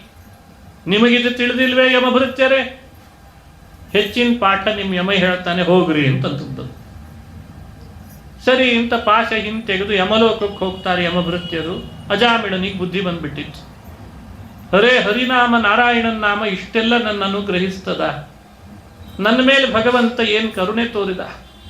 ತಪ್ಪಾಯಿತು ನನ್ನಿಂದ ಅಂತ ಪಶ್ಚಾತ್ತಾಪ ಬಂತು. ಹೊರಸಿನಿಂದ ಎದ್ದ. ಮನೆ ಅಂಗಳದಲ್ಲಿ ಹೊರಸಿನ ಮೇಲೆ ಮಲಗಿದ್ದ. ಎದ್ದ. ಅಲ್ಲಿದ್ದ ಗಂಗೆ ಬಳಿಗೆ ಬಂದ. ಗಂಗಾ ತೀರದಲ್ಲಿ ದೇಹ ಮುಳುಗಿಸಿದ. ಉಪವಾಸ ಇದ್ದ. ಕೊನೆಗೆ ದೇಹ ಗಂಗೆಯಲ್ಲೇ ಬಿಟ್ಟ. ಅವನಿಗೆ ಸದ್ಗತಿಯಾಯಿತು. ಯಮಲೋಕಕ್ಕೆ ಯಮಭೃತ್ಯರು ಮರಳಿ ಬಂದಾಗ, ಬರಿಗೈಯಲ್ಲಿ ಬಂದಾಗ ಯಮ ಕೇಳ್ತಾನೆ, ಯಾಕೆ ಅಜಾಮಿಳನನ್ನು ಬಿಟ್ಟು ಬಂದ್ರಿ? ಅವ್ರು ಹೇಳಿದ್ರು, ಇಲ್ಲ ವಿಷ್ಣು ಭೃತ್ಯರು ಬಂದಿದ್ರು, ಹೀಗೆ ಹೇಳಿ ಕಳಿಸಿದ್ರು, ಬಿಟ್ಟು ಬಂದ್ವಿ ಅಂತಂದ್ರು. ಧ್ಯಾನದಿಂದ ನೋಡಿದ ಯಮ ಏನೆಲ್ಲ ನಡೆದಿದೆ ಅಂತ. ಆಮೇಲೆ ಯಮಭೃತ್ಯರಿಗೆ ಹೇಳ್ತಾನೆ ಯಮ, ನೀವು ಅವನನ್ನು ಬಿಟ್ಟು ಬಂದದ್ದೇ ಒಳ್ಳೇದಾಯಿತು ಅಂದ. ನಾನು ದೇವರ ಹತ್ರ ಕ್ಷಮೆ ಕೇಳ್ತೀನಿ, ನನ್ನ ಭೃತ್ಯರು ಮಾಡಿದ ಅಪರಾಧ ಇದು ಅಂತ. ತತ್ ಕ್ಷಮ್ಯತಾಂ. ಯಮ ಭಗವಂತನಲ್ಲಿ ಕ್ಷಮೆ ಕೇಳಿದ. ಯಾಕೆ? ಸ್ವಪುರುಷೈ ಯದ ಸತ್ಕೃತಂ ನಃ. ನನ್ನ ಭೃತ್ಯರು ನಿನ್ನ ಭೃತ್ಯರ ಜೊತೆಯಲ್ಲಿ ವಾದ ಮಾಡಿದ್ರಲ್ಲ, ಅದಕ್ಕೆ ಕ್ಷಮೆ ಅಂತನ್ನಂತೆ ನಾರಾಯಣನ ಹತ್ರ. ಅಷ್ಟು ವಾದನೂ ಮಾಡಬಾರ್ದಾಗಿತ್ತು, ಆದರೂ ಮಾಡಿಬಿಟ್ಟಿದ್ದಾರೆ, ಕ್ಷಮಿಸಿಬಿಡು ನಾರಾಯಣ, ಇನ್ಮೇಲೆ ನನ್ನ ಭೃತ್ಯರಿಗೆ ಹೇಳಿ ಕಳಿಸ್ತೇನೆ ನಾನು ಅಂತಂದ. ಭೃತ್ಯರಿಗೆ ಪಾಠ ಮಾಡಿದ. ಪಾಪ ಮಾಡಿದ್ರೂ ಕೂಡ ಮಾಡಿದವನು ನಾರಾಯಣನ ನಾಮ ಹೇಳಿದಾನೋ ಇಲ್ವೋ ಅಂತ ಒಮ್ಮೆ ಚಿಕಿತ್ಸೆ ಮಾಡ್ರಿ ಅಂತಂದಂತೆ ಕರ್ಕೊಂಡು ಬರುವಾಗ. ಇನ್ಮೇಲಿಂದ ಯಾರನ್ನು ಕರ್ಕೊಂಡು ಬರಬೇಕು, ಯಾರನ್ನು ಬಿಟ್ಟು ಬರಬೇಕು ಹೇಳ್ಕೊಡ್ತೇನೆ ನಿಮಗೆ. ಜಿಹ್ವಾನ ಭಕ್ತಿ ಭಗವದ್ ಗುಣನಾಮಧೇಯಂ ಚೇತಶ್ಚ ನ ಸ್ಮರತಿ ತಚ್ಚರಣಾರವಿಂದಂ ಕೃಷ್ಣಾಯ ನೋ ನಮತಿ ಯಚ್ಚಿರಯೇ ಕದಾಪಿ ತಾನಾನಯಧ್ವಮಸತೋ ಅಕೃತ ವಿಷ್ಣು ಕೃತ್ಯಾನ್. ನಾಲಿಗೆ ಇದ್ದಾಗಲೂ ದೇವರ ನಾಮ ಹೇಳಲಿಲ್ಲಲ್ಲ, ಅವರನ್ನು ಎಳ್ಕೊಂಡು ಬರ್ರಿ. ಒಂದು ಬಾರಿ ಆದರೂ ನಾಲಿಗೆಯಲ್ಲಿ ಹರಿನಾಮ ಹೇಳಿದಾನೆ ಅಂತ ಅನಿಸಿದ್ರೆ ಅವನಲ್ಲೇ ಬಿಟ್ಟು ಬಂದ್ಬಿಡ್ರಿ ಅಂತ ಅಂದ. ಜಿಹ್ವಾನ ಭಕ್ತಿ ಭಗವದ್ಗುಣ ನಾಮಧೇಯಂ. ಯಾರ ಮನಸ್ಸು ಒಂದು ಬಾರಿಯಾದರೂ ಹರಿಪಾದಗಳ ಸ್ಮರಣೆ ಮಾಡಿದೆ ಅಂತ ಅನಿಸಿದ್ರೆ ಅವನನ್ನು ಬಿಟ್ಟು ಬಂದ್ಬಿಟ್ರಿ. ಚೇತಶ್ಚ ನ ಸ್ಮರತಿ ತಚ್ಚರಣಾರವಿಂದಂ ಕೃಷ್ಣಾಯ ನೋ ನಮತಿ ಯಚ್ಚಿರಯೇ ಕದಾಪಿ. ಶ್ರೀಕೃಷ್ಣನಿಗೆ ಹಾಗೂ ಕೃಷ್ಣ ಭಕ್ತರಿಗೆ ತಲೆ ಮಣಿದಿದೆ ಅವನದು ಅಂತಾದರೆ ಅವನನ್ನು ಲೋಕಕ್ಕೆ ಬರೋದು ಬೇಡ ಅಂತಂದು. ಒಂದು ಬಾರಿ ಕೃಷ್ಣನಿಗೆ ನಮಸ್ಕಾರ ಮಾಡಿದ್ರು ಸಾಕು. ಬಾರಿ ಬಾರಿ ಭಕ್ತಿಯಿಂದ ಶ್ರದ್ಧೆಯಿಂದ ನಮಸ್ಕರಿಸಿದ್ರಂತೂ ಯಮಲೋಕವೇ ಇಲ್ಲ ಅಂತಂತಾರೆ. ಬೇಡ ನನ್ನ ಲೋಕಕ್ಕೆ ಅಂಥವನು ಬರೋದು. ಅವನ ಪಾಪಗಳು ಕಳೆದು ಹೋಗಿರ್ತದೆ ನಮಸ್ಕಾರ ಮಾಡಿದ್ರಿಂದ. ಅಷ್ಟು ಪಾಪ ಕಳೆಯುವ ಶಕ್ತಿ ಹರಿ ನಮಸ್ಕಾರಕ್ಕೆ, ಹರಿನಾಮಸ್ಮರಣೆಗೆ, ಹರಿಚಿಂತನೆಗೆ, ಹರಿಕೀರ್ತನೆಗಿದೆ ಅಂತ ಯಮದೇವರು ಪಾಠ ಮಾಡ್ತಾರೆ. ಈ ಕಾರಣದಿಂದ ನಾವು ಕೂಡ ಭಗವಂತನ ನಾಮಸ್ಮರಣೆಯಲ್ಲಿ ರತರಾಗಬೇಕು. ಬಿಟ್ಟಿಗಳ ನೆವದಿಂದಾಗಲಿ ಹೊಟ್ಟೆಗೋ ಸುಗವಾದಡಾಗಲಿ ಕೆಟ್ಟ ರೋಗ ಪ್ರಯುಕ್ತವಾಗಲಿ ಅಣಕದಿಂದೊಮ್ಮೆ. ಬಿಟ್ಟು ಬಿಟ್ಟಿಯಾಗಿ ಭಗವಂತನ ನಾಮ ಹೇಳು. ಬಿಟ್ಟಿಯಾಗಿ ಯಾರೋ ಏನೋ ಅಂದುಬಿಡ್ತಾರೆ, ಅರೇ ಯಾರೇನು ಅನ್ಕೊಳ್ತಾರೋ ಏನೋ, ನಾನು ಹರಿನಾಮ ಹೇಳ್ತಿದ್ರೆ ಹುಚ್ಚ ಅಂತಾರೋ ಏನೋ, ಯಾಕೆ ಹೇಳಬೇಕು ಅಂತ ಸುಮ್ಮನೆ ಕೂಡೋ ಹಾಗಿಲ್ಲಂತ. ನಾವು ಹೇಳಬೇಕು, ಮತ್ತೊಬ್ಬರಿಗೂ ಹೇಳಿಸಿಸ್ಬೇಕು. ಶೃಣ್ವನ್ ಶ್ರಾವಯನ್ ಗೃಣನ್ ಗ್ರಾಹಯನ್ ಅಂತ ಹೇಳ್ತಾರೆ ಹಿರಿಯರು. ನೀನು ಹೇಳು, ಮತ್ತೊಬ್ಬರಿಂದಲೂ ಹೇಳಿಸು. ನೀನು ಕೇಳು, ಮತ್ತೊಬ್ಬರಿಗೂ ಕೇಳಿಸು. ಈ ರೀತಿ ನಮ್ಮ ಭಗವಂತನ ನಾಮಸ್ಮರಣೆ ಆಗಬೇಕು ಅಂತ ಕೇಳ್ತಾರೆ. ಅದನ್ನೇ ಬಿಟ್ಟಿಗಳ ನೆವದಿಂದಾಗಲಿ. ಹೊಟ್ಟೆಗೆ ಹಸಿವೆ ಆಗಿದೆ ಅಂತ ಬಡ್ಕೊಳ್ಳೋದ್ರ ಬದಲು ಹೊಟ್ಟೆ ಮೇಲೆ ಕೈ ಇಟ್ಟು ಗೋವಿಂದ ಗೋವಿಂದ, ಓ ಏನೋ ಹಸಿವೆ ಆಗಿದೆ ಅಂತ ಗೊತ್ತಾಗ್ಬಿಡ್ತು. ಗೋವಿಂದ ನಾಮ ಹೇಳಿದ್ರೆ ಆಯ್ತು. ಹೊಟ್ಟೆಗೋ ಸುಗವಾದಡಾಗಲಿ. ನಮ್ಮದೇ ಕರ್ಮದಿಂದ ಬರಬಾರದು ರೋಗ ಬಂದಿರ್ತಾರೆ, ಆ ರೋಗನೂ ಹೋಗ್ತದೆ. ಹರಿನಾಮ ಹೇಳಿದರೆ ಪಾಪನೂ ಕಳೀತದೆ. ಹಾಗಾಗಿ ಕೆಟ್ಟ ರೋಗ ಪ್ರಯುಕ್ತವಾಗಲಿ. ಹೀಗೆ ದಾಸರು ಹರಿ ವಿಠಲ ಹರಿ ವಿಠಲ ಅಂತ ಹರಿವಿಠಲನನ್ನು ಸ್ಮರಣೆ ಮಾಡಿದರೆ ಪಾಪಗಳು ಕಳಿದೇ ಇರ್ತದ ಅಂತ ಕೇಳ್ತಾರೆ. ಇದು ನಾಮಸ್ಮರಣ ಸಂಧಿ ಅಂತ ಹರಿಕಥಾಮೃತ ಸಾರದಲ್ಲಿ ಹೇಳುವ ಮಾತು. ಇದೆಲ್ಲ ಭಾಗವತದ ಸಾರ. ಹಾಗಾಗಿ ಅಜಾಮಿಳ ಉಪಾಖ್ಯಾನ ಹರಿನಾಮ ಸ್ಮರಣವನ್ನು ಸಾರಿ ಹೇಳ್ತದೆ. ಅದು ಒಂದು ಭಾಗವತದ ಧರ್ಮ ಅಂತ ಅನಿಸ್ಕೊಳ್ಳುತ್ತದೆ. ನಾಮ ಪ್ರಶಂಸಾ ಪ್ರಕರಣ ಅಂತ ಹಿರಿಯರು ಹೇಳ್ತಾರೆ. ಇದನ್ನು ನಾವು ಮೊದಲನೇ ಮೆಟ್ಲು ಅಂತ ಭಾವಿಸಿ ಇವತ್ತಿನಿಂದ ಅಳವಡಿಸ್ಕೊಂಡ್ರೂ ಸಾಕು. ಒಂದು ಉಸುರು ಹೊರಗೆ ಬರ್ತಿದೆ ಅಂದರೆ ಹರಿನಾಮದ ಜೊತೆಗೆ ಬರಬೇಕು. ಉಸುರು ಎಳ್ಕೊಳ್ತಿದ್ದೇವೆ ಒಳಗೆ ಅಂದರೆ ಹರಿನಾಮದ ಜೊತೆಗೆ ಎಳ್ಕೊಳ್ಬೇಕಂತ. ಹಾಗಾದರೆ ನಮಗೆ ಭಗವಂತ ಪಾಪಗಳನ್ನು ಕರೆದು ಸದಾ ಗಗನಚರ ವಾಹನ ಗರುಡ ವಾಹನನಾದ ಶ್ರೀಹರಿ ತನ್ನ ಪರಿವಾರದೊಟ್ಟಿಗೆ ನಮ್ಮ ಮನೆಗೆ ತಿರುಗ್ತಾ ಇರ್ತಾನಂತೆ. ದಾಸರು ಹೇಳ್ತಾರೆ, ಯಾರು ವ್ಯಥೆ ಪಡಬೇಡ್ರಿ, ಭಯ ಪಡಬೇಡ್ರಿ, ಆತಂಕಕ್ಕೊಳಗಾಗಬೇಡ್ರಿ, ರೋಗ ಬಂದಿದೆ ಅಂತ ಮನಸ್ತಾಪ ಮಾಡಿಕೊಳ್ಬೇಡ್ರಿ. ಗರುಡನ್ ವಾಹನ ಮಾಡಿಕೊಂಡು ತನ್ನೆಲ್ಲ ದೇವತೆಗಳನ್ನು ಪರಿವಾರ ಸಮೇತ ಕರ್ಕೊಂಡು ಯಾರ ಮನೆಯಲ್ಲಿ ನನ್ನ ನಾಮ ಹೇಳ್ತಿದ್ದಾರೆ ಅಂತ ಹುಡುಕೊಂಡು ದೇವರು ಬರ್ತಾನೆ. ಹೀಗೆ ದೇವ್ರ ಮನೆಗೆ ಬರೋದು ಕೇಳಿದ್ದೀರಾ ಬೇರೆ ಕಡೆಯಲ್ಲಿ? ದೇವರಿಗೆ ಅದೇ ಕೆಲಸ ಅಂತ. ಯಾರ ಮನೆಯಲ್ಲಿ ಭಗವಂತನ ಕಥೆ ನಡೀತಿದೆ, ಭಗವನ್ ನಾಮ ಹೇಳ್ತಿದ್ದಾನೆ, ಸಂಕೀರ್ತನ ಮಾಡ್ತಿದ್ದಾನೆ, ನಾನು ಯಾರ ಮನೆಗೆ ಹೋಗ್ಲಿ? ದೊಡ್ಡ ಲಿಸ್ಟೇ ತಯಾರಾಗಿರ್ತದಂತೆ. ಇವತ್ತು ಇವ್ರ ಮನೆಗೆ ಭೇಟಿ ಕೊಡಬೇಕು ಅಂತ ಪರಿವಾರದವರಿಗೆ ಇನ್ಸ್ಟ್ರಕ್ಷನ್ ಕೊಟ್ಟಿರ್ತಾನೆ ಅಂತ ದೇವಲೋಕದ ರಹಸ್ಯವನ್ನೆಲ್ಲ ದಾಸರು ಹೇಳ್ತಾರೆ. ಹಾಗಾಗಿ ಆ ಕರುಣಾಸಾಗರನಾದ ಕರುಣಾನಿಧಿಯಾದಂಥ ಭಗವಂತನ ನಾಮಗಳನ್ನು ಹೇಳದೆ ಕೆಡಬಾರ್ದು. ಅವಕಾಶ ಇದ್ದಾಗಲೂ ಹೇಳದೆ ನಮ್ಮನ್ನು ನಾವೇ ಕೆಡಿಸ್ಕೊಂಡ್ರೆ ನಾವಲ್ವೇ ಮೂರ್ಖರು. ಏನು ಕರುಣಾನಿಧಿಯೋ ಹರಿ ಮತ್ತೇನು ಭಕ್ತಾಧೀನನೋ. ಎಷ್ಟು ಕರುಣಾಸಾಗರ ಶ್ರೀಹರಿ, ಭಕ್ತವತ್ಸಲ, ಭಕ್ತಾಪರಾಧ ಸಹಿಷ್ಣುವನು. ಅವನ ನಾಮ ಹೇಳದೆ ನಾವು ಕೆಡ್ತಿದ್ದೇವೆ ಅಂದರೆ ನಮಗಿಂತ ಮೂರ್ಖರು ಯಾರಿದ್ದಾರೆ ಅಂತ. ಹಾಗಾಗಿ ನಾಮದ ಶಕ್ತಿ ಅರ್ಥೈಸಿಕೊಂಡು ನಾಮರತರಾಗ್ರಿ ಅಂತ ಕರೆ ಕೊಡ್ತದೆ ಭಾಗವತ. 6ನೇ ಸ್ಕಂಧದಲ್ಲಿ ಮತ್ತೊಂದು ವಿಶೇಷ ಅಂದರೆ ನಾರಾಯಣ ವರ್ಮದ ಮಹಿಮೆ. ಸರಿಯಾದ ಗುರುಗಳನ್ನು ಆಶ್ರಯಿಸಿ ಗುರುಭಕ್ತಿಯನ್ನು ಮಾಡಿ ಗುರುಗಳ ಅವಕೃಪೆಗೆ ಪಾತ್ರರಾಗದೆ ಸಾಧನ ಮಾಡಬೇಕು ಅನ್ನೋ ಸಂದೇಶವನ್ನು ಈ ಕಥೆ ಹೇಳ್ತದೆ. ನಾವು ಮೋಕ್ಷದ ದಾರಿಯಲ್ಲಿ ಸಾಗುವಾಗ ಗುರುಗಳ ಅವಕೃಪೆಗೆ ಪಾತ್ರ ಆಗಬಾರ್ದು. ಇಂದ್ರ ಹಾಗೆ ಮಾಡಿ ಸಂಪತ್ತೆಲ್ಲ ಕಳ್ಕೊಂಡ ಅಂತ ಎಚ್ಚರಿಕೆಯ ಕಥೆ ಹೇಳ್ತದೆ. ಬದಲಾಯಿಸಿದ ಗುರುಗಳನ್ನು, ವಿಶ್ವರೂಪರನ್ನು ಬದಲಾಯಿಸಿಕೊಂಡ, ಬೃಹಸ್ಪತ್ಯಾಚಾರ್ಯರನ್ನು ಬದಲಾಯಿಸಿ ವಿಶ್ವರೂಪರನ್ನು ಮಾಡಿಕೊಂಡ. ಆದರೂ ಅವನಿಗೆ ಅದು ತಾರಕ ಆಗಲಿಲ್ಲ. ಹಾಗಾದರೆ ಮೋಕ್ಷದ ದಾರಿಯಲ್ಲಿ ಸಾಗುವವ ಗುರುಗಳ ಕೃಪೆಯನ್ನು ಸಂಪಾದಿಸಲಿ ಅಂತ ಭಾಗವತ ಹೇಳ್ತದೆ. ಇನ್ನು ನಾರಾಯಣ ವರ್ಮ, ಯಾರ್ಯಾರಿಗೆ ಯಾವ್ಯಾವ ಥರದ ಭಯ ಇದ್ರೂ ಕಳೆಯುವ ಶಕ್ತಿ ನಾರಾಯಣ ವರ್ಮಕ್ಕಿದೆ. ಹರಿರ್ವಿದಧ್ಯಾನ್ ಮಮ ಸರ್ವರಕ್ಷಾ ನ್ಯಸ್ತಾಂಘ್ರಿ ಪದ್ಮ ಪತಗೇಂದ್ರ ಪೃಷ್ಠೇ ದರಾಸಿ ಚರ್ಮಾರಿ ಗದೇಶು ಚಾಪ ಪಾಶಾಂದಧಾನೋಷ್ಟ ಗುಣೋಷ್ಟ ಬಾಹು ಅಂತ ಪ್ರಾರಂಭ ಆಗ್ತದೆ. ಕವಚ ದೇಹ ತುಂಬ ಧರಿಸಿಕೊಂಡು ಯುದ್ಧ ಮಾಡಲಿಕ್ಕೆ ಹೋದರೆ ಆಯುಧಗಳು ದೇಹಕ್ಕೆ ಚುಚ್ಚಲ್ಲ, ರಕ್ಷಣೆ ಒದಗಿಸ್ತದೆ. ಹಾಗೆ ನಾರಾಯಣ ವರ್ಮ ಅಂದರೆ ನಾರಾಯಣ ಕವಚ. ದೇಹಕ್ಕೆ ಅದನ್ನು ಧರಿಸ್ತೇವೆ ಅಂದರೆ ಒಳಗಡೆ ಅದನ್ನು ಧರಿಸಿ ಹೊರಟ್ರೆ ಯಾವ ರೀತಿಯಿಂದಲೂ ನಮಗೆ ಭಯ ಬರಲಿಕ್ಕೆ ಸಾಧ್ಯ ಇಲ್ಲ. ಅಷ್ಟು ರೂಪನಾಗಿ ಒಬ್ಬೊಬ್ಬ ಭಕ್ತನನ್ನ ಭಗವಂತ ರಕ್ಷಣೆಗೆ ಅಂತ ನಿಲ್ತಾನಂತೆ ಕವಚದ ರೂಪದಲ್ಲಿ. ಇದೇ ನಾರಾಯಣ ವರ್ಮ. 7ನೇ ಸ್ಕಂಧ ಶ್ರೀಮದ್ ಭಾಗವತದಲ್ಲಿ ಲಕ್ಷ್ಮೀ ನರಸಿಂಹನ ಚರಿತ್ರೆಯನ್ನು ವ್ಯಾಖ್ಯಾನ ಮಾಡ್ತಾರೆ. ಹಿರಣ್ಯಕಶ್ಯಪು ಪ್ರಹ್ಲಾದನನ್ನು ಪಡೆದ, ಕಯಾದು ಅಂತ ತನ್ನ ಹೆಂಡತಿಯಲ್ಲಿ. ಪ್ರಹ್ಲಾದ ಹುಟ್ಟಿದ ಮೇಲೆ ಆತ ಬಹಳ ಸಂತೋಷಪಟ್ಟ, ನನಗೊಂದು ಮಗು ಆಯಿತು, ನನಗೂ ಒಬ್ಬ ಮಗ ಹುಟ್ಟಿದ, ಸಂತತಿ ವೃದ್ಧಿ ಆಯ್ತು ಇನ್ನು ಅಂತ ಸಂತೋಷಪಟ್ಟ. ಕಶ್ಯಪರ ಮಗ ಹಿರಣ್ಯಕಶ್ಯಪು ಬ್ರಹ್ಮನನ್ನು ಕುರಿತು ತಪಸ್ಸು ಮಾಡಿ ಅವಧ್ಯನಾಗಬೇಕು ಅಂತ ವರ ಕೇಳಿದ್ದ.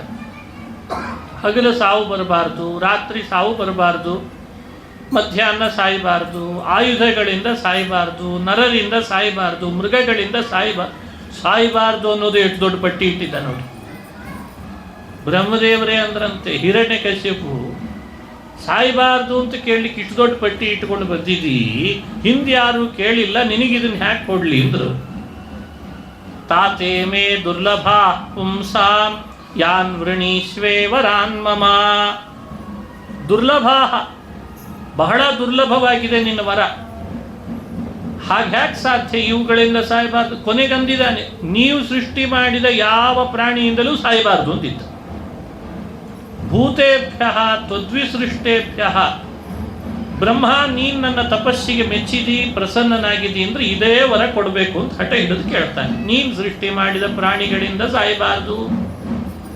ಸರಿ, ಇಷ್ಟು ತಪಸ್ಸು ಮಾಡ್ಲಿಕ್ಕೆ ಕೂತಿದ್ದಾನೆ, 1000 ವರ್ಷ ಒಂಟಿ ಕಾಲ ಮೇಲೆ ನಿಂತಿದ್ದಾನೆ, ದೇಹ ಎಲ್ಲ ಗೆದ್ಲು ತಿಂದು ಹೋಗಿತ್ತಂತ.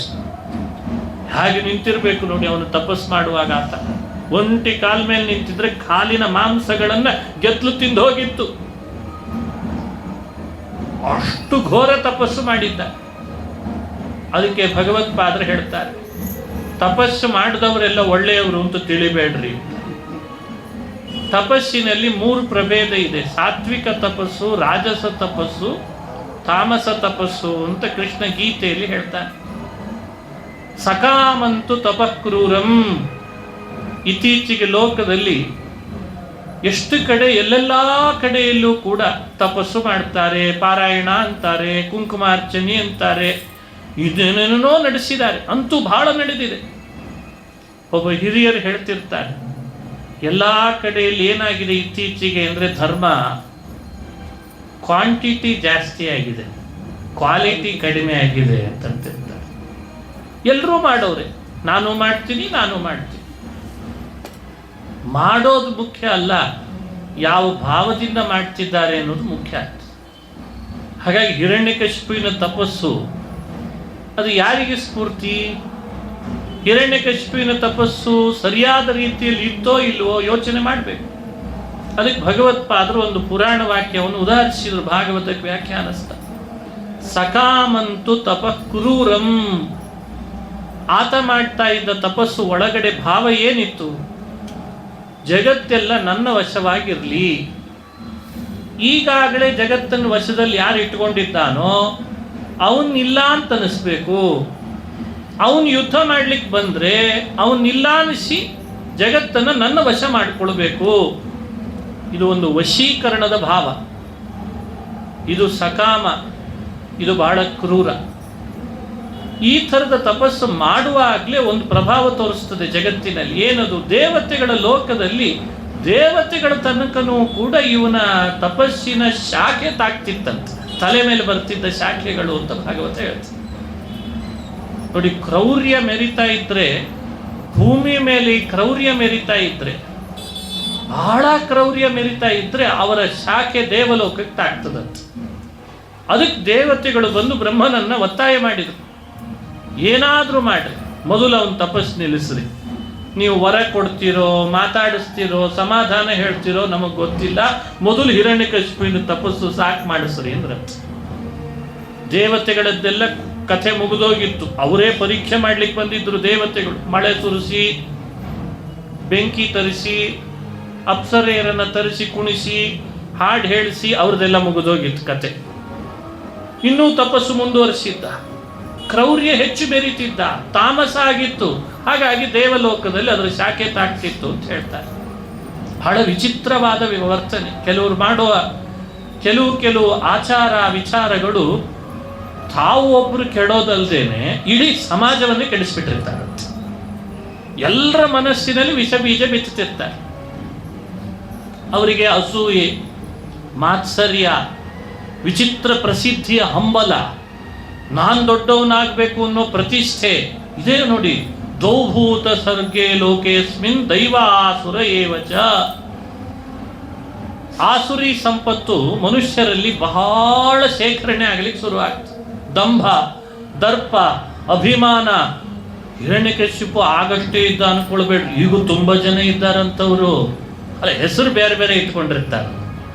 ಅದೇ ಹೆಸರಿನವ್ರು ಇರಲ್ಲ, ಅವ್ರದ್ದೇ ಕುಲದವರು ಎಲ್ಲಾ ಕಾಲದಲ್ಲೂ ಒಬ್ಬೊಬ್ರು ಭೂಮಿಯಲ್ಲಿ ಹುಟ್ಕೊಳ್ತಾರೆ.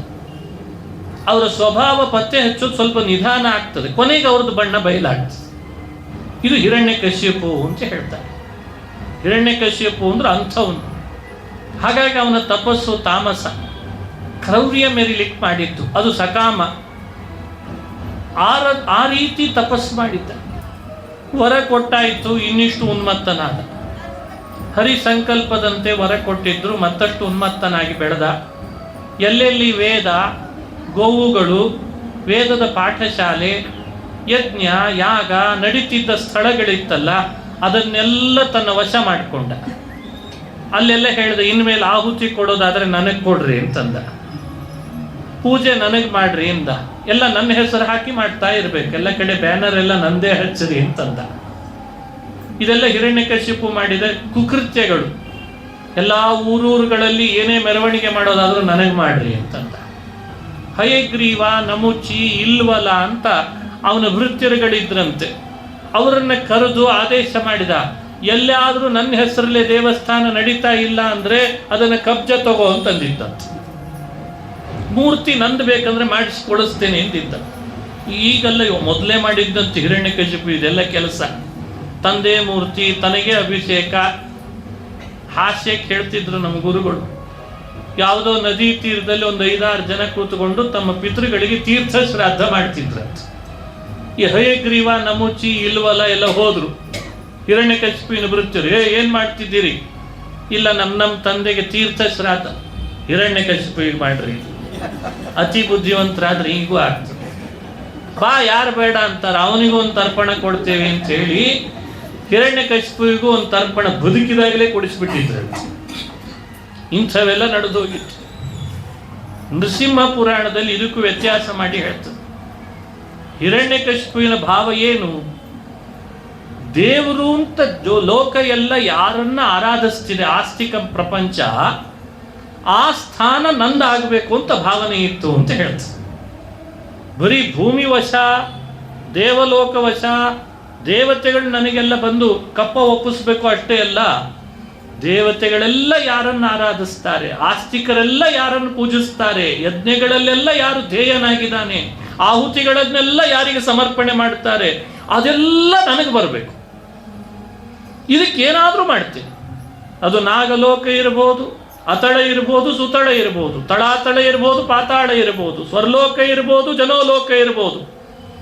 ಯಾರೊಬ್ಬರು ವಿಷ್ಣು ಅನ್ನಬಾರ್ದು, ನಾರಾಯಣ ಅನ್ನಬಾರ್ದು, ಹರಿ ಅನ್ನಬಾರ್ದು. ಅದೆಲ್ಲ ನಾಮಗಳು ನಂದಾಗಬೇಕು. ಅವರು ಯಾವಾಗಲೂ ಹಿರಣ್ಯಕಶಿಪು, ಹಿರಣ್ಯಕಶಿಪು, ಹಿರಣ್ಯಕಶಿಪು ಅಂತ ಜಪಿಸ್ಬೇಕು. ಹಾಗೆ ಮಾಡಬೇಕು ಅಂತ ಹೊರಟಿದ್ದ ಅಂತ ಪುರಾಣ ಅಂತಾರೆ ಹೇಳ್ತದೆ.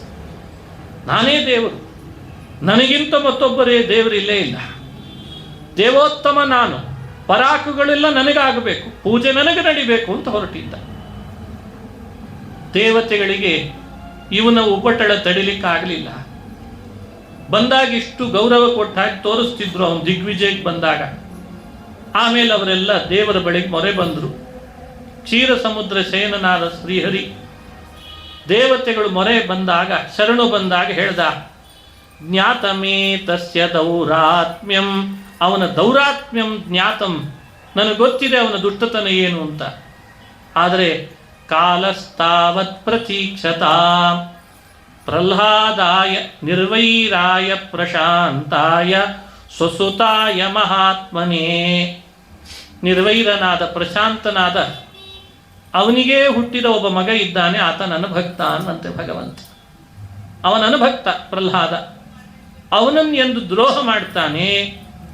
ಹನಿಷ್ಯೇಪಿ ವರೋರ್ಜಿತಂ, ಎಷ್ಟು ವರದಿಂದ ಉನ್ಮತ್ತನಾಗಿದ್ದಾನಲ್ಲ ಹಿರಣ್ಯಕಶ್ಯಪು, ವರಬಲದಿಂದ ಮದೋನ್ಮತ್ತನಾದ್ರು ಅವನನ್ನು ಹನಿಷ್ಯೆ ಸಂಹಾರ ಮಾಡ್ತೇನೆ.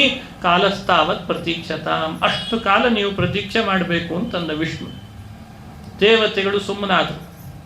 ಸರಿ, ಅವನು ಯಾವಾಗ ಬರ್ತಾನೆ ಬರಲಿ. ಪ್ರಹ್ಲಾದನ ಬೆಳವಣಿಗೆ ಆಗ್ತಿದೆ.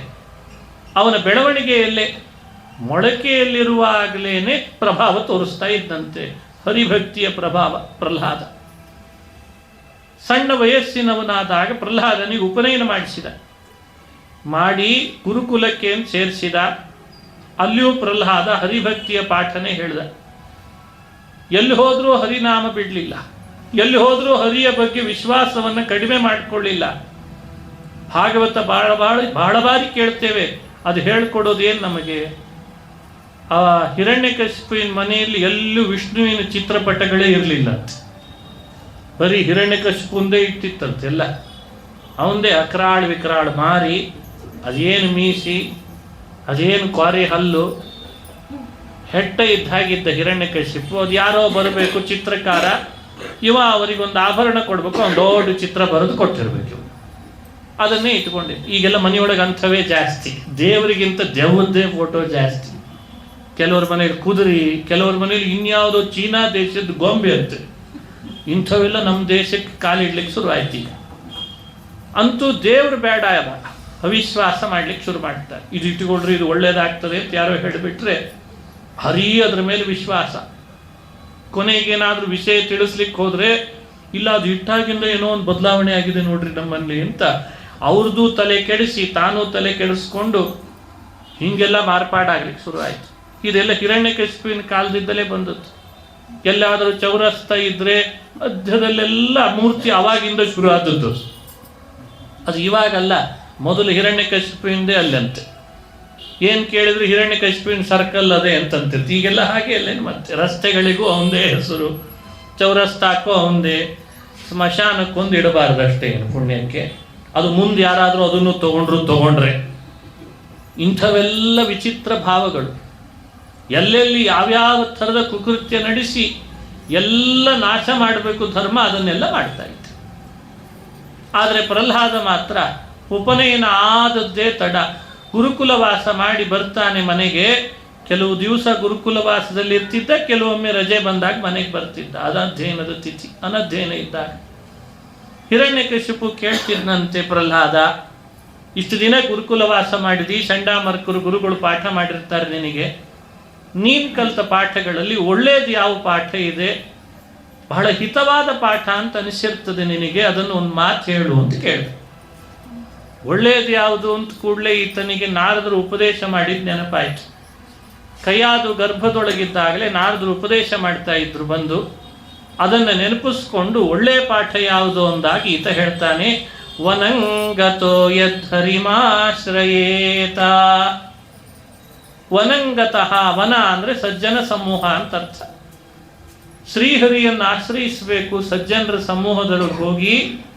ಅದೇ ನಾನು ಕಲಿತ ಪಾಠ, ಒಳ್ಳೆ ಪಾಠ. ತತ್ ಸಾಧು ಮನ್ಯೇ ಅಸುರವರ್ಯ ದೇಹಿನ ಸದಾ ಸಮುದ್ವಿಗ್ನ ಧಿಯಾಮ ಸದ್ಗ್ರಹಾತ್ ಹಿತ್ವಾತ್ಮಪಾತಂ ಗೃಹಮಂಧಕೂಪಂ ವನಂಗತೋ ಯದ್ಧರಿಮಾಶ್ರಯೇತ. ಯಾಕೆ ಬೇಕು ಈ ಬಂಗಾರದ ಸಿಂಹಾಸನ? ಯಾಕೆ ಬೇಕು ಈ ರತ್ನಗಂಬಳಿ? ಯಾಕೆ ಬೇಕು ಈ ಮುತ್ತಿನ ತೊಲೆಗಳು? ಯಾವುದು ಬೇಡ ಅಂದ, ಯಾವುದು ಬೇಡ. ಇದೆಲ್ಲ ಅಂಧಕೂಪ ಇದ್ದ ಹಾಗೆ ನನಗೆ ಎಂದ ಪ್ರಹ್ಲಾದ. ನೋಡಿ, ಸುಖದ ಶ್ರೀಮಂತಿಕೆ ಸುಪ್ಪತ್ತಿಗೆಗಳೆಲ್ಲ ಇದ್ರೂ ಬೇಡ ಅಂತಾನೆ ಪ್ರಹ್ಲಾದ. ಇವೆಲ್ಲ ಯಾವಾಗ ಶೋಭಿಸ್ತಾವೆ? ಹರಿಸ್ಮರಣೆ ಇದ್ದರೆ, ಹರಿನಾಮದ ವಾತಾವರಣ ಇದ್ದರೆ ಶೋಭಿಸ್ತಾರೆ. ಬೇಕಾದಷ್ಟು ಶ್ರೀಮಂತಿಕೆ ಇದೆ, ವಾಹನ ಇದೆ, ಮಡದಿ ಇದ್ದಾಳೆ, ಮಕ್ಕಳಿದ್ದಾರೆ, ಅಂತಸ್ತಿನ ಮೇಲೆ ಅಂತಸ್ತು ಕಟ್ಟಿದ್ದಾನೆ. ಆದರೆ ಮನೆ ಒಳಗೆ ಒಂದು ದೇವರ ಸ್ಮರಣೆಯ ವಾತಾವರಣ ಇಲ್ಲ. ಯಾರ ಮನೆ ಹೀಗಾಗಿರ್ತದೆ ಅದು ಅಂಧಕೂಪ ಅಂದ ಪ್ರಹ್ಲಾದ. ಅಂಧಕಾರ ಇದ್ದ ಹಾಗೆ. ಹರಿನಾಮ ಹೇಳುವ ಮನೆ ಇದ್ದರೆ ಅದು ನಿಜವಾದ ಮನೆ. ಈ ಮನೆಯಲ್ಲಿ ಅಂಥ ವಾತಾವರಣ ನನಗಿಲ್ಲ. ಕಾಡಿಗೆ ಹೋದರೆ ಹರಿಭಜನೆ ಮಾಡೋರು ಸಿಗ್ತಾರೆ, ಅವರ ಸಮೂಹದಲ್ಲಿರಬೇಕು, ಹರಿಕೀರ್ತನೆ ಮಾಡಬೇಕು, ಅದೇ ನಾನು ಕಲಿತ ಪಾಠಗಳಲ್ಲಿ ಒಳ್ಳೆಯದು ಅಂತಂದ. ವನಂಗತೋ ಯದ್ಧರಿಮಾಶ್ರಯೇತ. ಹರಿನಾಮ ಬಂತಲ್ಲ ಪ್ರಹ್ಲಾದನ ಬಾಯಲ್ಲಿ, ಸಿಟ್ಟು ಬಂತು ಹಿರಣ್ಯಕಶಿಪುವಿಗೆ. ಕಿವಿಗೆ ಚುಚ್ಚುದಾಗಾಯ್ತಂತೆ, ಶೂಲ ಚುಚ್ಚುದಾಗಾಯ್ತು. ಹರಿನಾಮ ಹೇಳ್ತಿದ್ದಾನಲ್ಲ ಪ್ರಹ್ಲಾದ ಅಂತ. ಅವನನ್ನು ಹಿಡಿದು ಎಳೆದ, ರಟ್ಟೆ ಹಿಡಿದು, ಯಾರು ಹೇಳಿಕೊಟ್ರು ನಿನಗೆ ಈ ಪಾಠ ಅಂದ. ಸುಮ್ಮನೆ ನಿಂತಿದ್ದ. ಚಂಡಾಮರ್ಕರನ್ನು ಕರೆಸಿದ. ಇವನ ಬಾಯಲ್ಲಿ ಹರಿನಾಮ ಯಾಕೆ ಬಂತು? ನೀವು ಹೇಳಿದ್ರ, ಎಚ್ಚರಿಕೆ ಇರಲಿ, ಇನ್ನೊಂದ್ಸಲಿ ಹರಿನಾಮ ಬರಬಾರ್ದು ಅಂತ ಹೇಳಿ ಕಳಿಸಿದ. ಸರಿ, ಚಂಡಾಮರ್ಕರು ಮತ್ತೆ ಕರೆದುಕೊಂಡು ಹೋದರು. ಗುರುಕುಲದಲ್ಲಿ ಪಾಠ ಮಾಡಿದರು. ಯಾವಾಗಲೂ ಅನಧ್ಯಯನ ಬಂದಿತ್ತು. ಮತ್ತೆ ಸಭೆಗೆ ಬಂದಿದ್ದ, ಹಿರಣ್ಯಕಶಿಪುವಿನ ಸಭೆಗೆ. ಕೇಳ್ದ, ನಿಮ್ಮ ಗುರುಗಳು ಇಷ್ಟು ಕಾಲೇನೇ ತಾವತಾಯುಷ್ಮನ್ ಯದ ಶಿಕ್ಷದ್ ಗುರೋರ್ಭವಾನ್. ಗುರೋ ಸಕಾಶಾತ್ ಏತಾವತಾ ಕಾಲೇನ ಯದ ಶಿಕ್ಷತ್. ಗುರುಗಳಿಂದ ನೀನಿಷ್ಟು ಕಾಲ ಯಾವುದನ್ನು ಶಿಕ್ಷಣ ಪಡೆದಿ, ಆ 4 ಪಾಠದ ವಿವರಣೆ ಕೊಡು ಅಂತ ಕೇಳಿದ. ಯಾಕಂದರೆ ಒಳ್ಳೆಯದು ಯಾವುದು ಕೆಟ್ಟದ್ದು ಯಾವುದು ಅಂದ್ರೆ ಏನೇನೋ ಹೇಳಿಬಿಡ್ತಾನೆ. ಗುರುಗಳು ಪಾಠ ಮಾಡಿದ್ರಲ್ಲಷ್ಟೇ ಹೇಳು ಅಂತಂದ. ನಾರದರೆ ಗುರುಗಳಾದ್ರಿಂದ ಇಷ್ಟು ಕಾಲ ಶಿಕ್ಷಣ ಏನು ಪಡೆದಿದೆ ಅಂತ ನಮ್ಮಪ್ಪ ಕೇಳ್ತಿದ್ದಾನೆ. ನಾನು 9 ವಿಧವಾದ ಭಕ್ತಿಯ ಪಾಠ ಕಲ್ತಿದ್ದೀನಿ ಅಂತಂದ. ನಮ್ಮ ಗುರುಗಳು ಪಾಠ ಮಾಡಿದ್ದದನ್ನು. ಶ್ರವಣಂ ಕೀರ್ತನಂ ವಿಷ್ಣೋ ಸ್ಮರಣಂ ಪಾದಸೇವನಂ ಅರ್ಚನಂ ವಂದನಂ ದಾಸ್ಯಂ ಸಖ್ಯಮಾತ್ಮನಿವೇದನಂ ಇತಿ ಪುಂಸಾರ್ಪಿತಾ ವೃತ್ತಿ ಭಕ್ತಿಶ್ಚೇನ್ನವಲಕ್ಷಣ ಕ್ರಿಯತೆ ಭಗವತ್ಯರ್ಥ ತನ್ಮನ್ಯೇಧೀತಮುತ್ತಮಂ. ಉತ್ತಮಂ ಅಧೀತಂ. ನಾನು ಬಹಳ ಉತ್ತಮವಾದ ಪಾಠ ಕಲಿತಿದ್ದೇನೆ ಗುರುಗಳಿಂದ. ಯಾವ ಪಾಠ? ಈ 9 ವಿಧವಾದ ಭಕ್ತಿ ಪಾಠ ಅಂತಂದು. ಶ್ರವಣ, ಬೇರೆ ಸಮಯ ಹರಣ ಮಾಡಬಾರ್ದು, ಬೇರೆ ಕಡೆಯಲ್ಲಿ ಹಾಕಿ ಇನ್ನೇನೋ ಕೇಳಿ ಸಮಯ ಹರಣ ಮಾಡಬಾರ್ದು. ಶ್ರವಣ ಮಾಡೋದು ಭಕ್ತಿ. ದೇವರಿಗೆ ಬಹಳ ಪ್ರೀತಿಯಂತೆ ಶ್ರವಣವನ್ನು ಮಾಡಿದರೆ. ತನ್ನ ಬಗ್ಗೆ ಯಾರು ಶ್ರವಣ ಮಾಡ್ತಿರ್ತಾರೆ ಅವರನ್ನು ಕಂಡ್ರೆ ದೇವರು ಬಹಳ ಪ್ರೀತಿಸ್ತಾನೆ. ಅವನನ್ನು ಕೀರ್ತನೆ ಮಾಡ್ತಾ ಇದ್ರೆ, ಅವನನ್ನೇ ಸ್ಮರಣೆ ಮಾಡ್ತಾ ಇದ್ರೆ, ಅವನನ್ನೇ ಅರ್ಚನೆ ಮಾಡ್ತಿದ್ರೆ, ವಂದನ ಮಾಡ್ತಿದ್ರೆ ದೇವರು ಬಹಳ ಪ್ರೀತಿಸ್ತಾನಂತವರು. ಅಷ್ಟು ಭಗವಂತನಿಗೆ ತನ್ನ ಭಕ್ತರ ಬಗ್ಗೆ, ಅವರು ಮಾಡುವ ಕೀರ್ತನ, ಅರ್ಚನಾ, ಸ್ಮರಣ ಅವುಗಳ ಬಗ್ಗೆ ಅಷ್ಟು ಸ್ನೇಹ ಇದೆ ಅಂತ ಹೇಳ್ತಾರೆ ಮಹಾನುಭಾವರು. ಆ ಭಕ್ತಿಯ ಪಾಠ ನಾನು ಕಲ್ತು ಬಂದಿದ್ದೇನೆ ಅಂತ. ಹಿರಣ್ಯಕಶಿಪುವಿಗೆ ತಡಿಲಿಕ್ಕೆ ಆಗ್ತಿಲ್ಲ. ದೈತೇಯ ಚಂದನವನೇ ಜಾತೋಯಂ ಕಂಠಕದ್ರುಮ ಅಂತ ಬೈದ. ಇದೇನು ದೈತ್ಯರನ್ನು ಗಂಧದ ಮರ ಬೆಳೆಸಿದ್ದೇನೆ ನಾನು ಇಲ್ಲಿ, ಈ ಪ್ರಹ್ಲಾದ ಅನ್ನೋ ಜಾಲಿ ಮುಳ್ಳು ಹುಟ್ಟು ಬಿಡ್ತಲ್ಲ. ಯಾರು ಜಾಲಿ ಮುಳ್ಳು ಹೇಳಿ? ದೈತ್ಯರೆಲ್ಲ ಗಂಧದ ಮರ, ಪ್ರಹ್ಲಾದ ಮಾತ್ರ ಜಾಲಿ ಮುಳ್ಳು ಅಂತ ಹೇಳಿ ನಿಲ್ಲಿಸಿ, ಇವನು ಹೀಗೆ ಬೆಳೆದ ಅಂದರೆ ನನಗೇ ಮುಳುವಾಗ್ತದೆ, ಈ ಮೊಳಕೆಯಲ್ಲಿರುವಾಗಲೇ ಕಿತ್ತಾಕ್ಬೇಕಿದ್ದನ್ನ ಅಂತ ತನ್ನ ಭೃತ್ಯರನ್ನು ಆದೇಶಿಸಿ ಕೊಲ್ಲಿಕ್ಕೆ ಅಂತ ಹೇಳ್ದ. ಸರ್ವೋಪಾಯೈರ್ನಿಹಂತವ್ಯ. ಎಷ್ಟು ಥರದ ಉಪಾಯ ಇದೆ ಎಲ್ಲ ಮಾಡ್ರಿ, ಇವನು ಮಾತ್ರ ಬದುಕಲಿಕ್ಕೆ ಬಿಡಬೇಡ್ರಿ ಅಂತಂದ. ಆನೆ ಕಾಲು ಕೆಳಗೆ ಹಾಕಿ ಆದರೂ ತುಳಿಸ್ರಿ, ಕಟ್ಟಿಗೆಗಳನ್ನು ಒಡ್ಡಿ ರಾಶಿ ಮಾಡಿ ಒಡ್ಡಿ ಬೆಂಕಿ ಹಚ್ಚಿ ಆದರೂ ಸುಡ್ರಿ, ನೀರಿನಲ್ಲಿ ಕಲ್ಲು ಕಟ್ಟಿ ಆದರೂ ಎಸಿರಿ, ನನ್ನ ಕಣ್ಣು ಮುಂದೆ ಪ್ರಹ್ಲಾದ ಬರಬಾರ್ದು, ಹಾಗೆ ಮಾಡ್ರಿ ಅಂತ ಕೂಗಿ ಹೇಳಿ ಎಲ್ಲ ಮಾಡಿದ್ರಂತೆ. ಹಾವು ಕಚ್ಚಿಸ್ಲಿಕ್ಕೆ ಹೋದ್ರು, ವಿಷ ಹಾಕ್ಲಿಕ್ಕೆ ಹೋದ್ರು, ಆನೆ ಕಾಲು ಕೆಳಗೆ ತುಳಿಸ್ಲಿಕ್ಕೆ ಹೋದ್ರು. ಏನು ಮಾಡಿದ್ರು ಪ್ರಹ್ಲಾದ ಪುನಃ ಹಿರಣ್ಯಕಶಿಪುವಿನ ಮುಂದೆ ಬಂದು ನಿಂತ್ಕೋತಿದ್ದ. ಅಲ್ಲೋ, ಹ್ಯಾಕ್ ಬಂದ್ಯೋ, ನಿನ್ನನ್ನು ಇವತ್ತು ಕಳಿಸಿದ್ನೆಲ್ಲ ಆನೆ ಕಾಲು ಕೆಳಗೆ ಹಾಕಿ ತುಳಿಸ್ಲಿಕ್ಕೆ. ನಾರಾಯಣಾನುಸ್ಮರಣಾನುಭಾವಾತ್. ಅಧೋಕ್ಷಜಾನುಸ್ಮರಣಾನುಭಾವಾತ್. ಅಧೋಕ್ಷಜ ನಾರಾಯಣ ಜನಾರ್ದನ, ಈ ಹರಿನಾಮಗಳ ಸ್ಮರಣೆನೇ ಸಾಕು ನನ್ನನ್ನು ರಕ್ಷಣೆ ಮಾಡಿಕೊಳ್ಳಿಕ್ಕೆ ಅಂತಂತಾನೆ ಪ್ರಹ್ಲಾದ.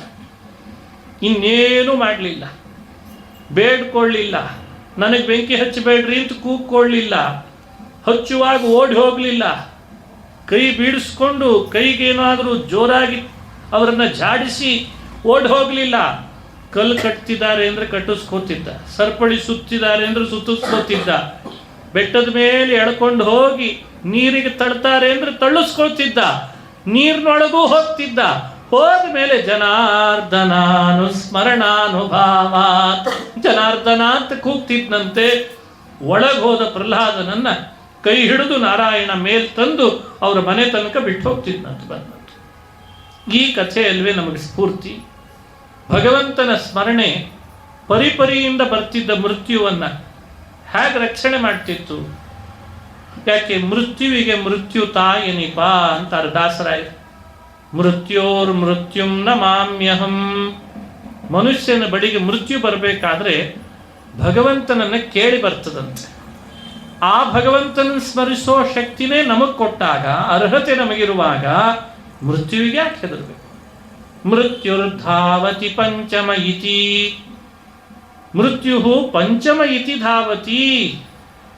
ಸೂರ್ಯ ಸಮಯ ಸಮಯಕ್ಕೆ ಉದಯಿಸ್ತಾನಲ್ಲ ಇವತ್ತು, ಯಾರ ಅಧೀನವಾಗಿ?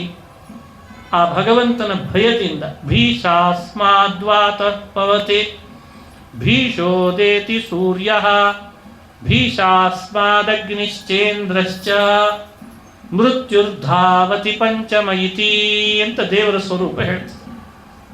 ಮನೆ ಮನೆಗಳಲ್ಲಿ ಬೆಂಕಿ ಉರಿತಾ ಇದೆ. ಈ ಉರಿಯೋ ಬೆಂಕಿ ಹಿಂದಿರುವ ಶಕ್ತಿ ಯಾರ್ದು? ಸೂರ್ಯ ಬೆಳಗುತ್ತಿದ್ದಾನೆ, ಅದರ ಹಿಂದಿರುವ ಶಕ್ತಿ, ಪ್ರೇರಣೆ, ಭಯ ಯಾರದ್ದು? ಎಲ್ಲ ಭಗವಂತ. ಇದನ್ನು ಅರ್ಥಕೊಂಡಿದ್ದ, ಈ ಬ್ರಹ್ಮಸ್ವರೂಪವನ್ನು ವೇದಾಂತ ಅರ್ಥದ ನಿರ್ಣಯ ಮಾಡಿಕೊಂಡಿದ್ದ ಪ್ರಹ್ಲಾದ.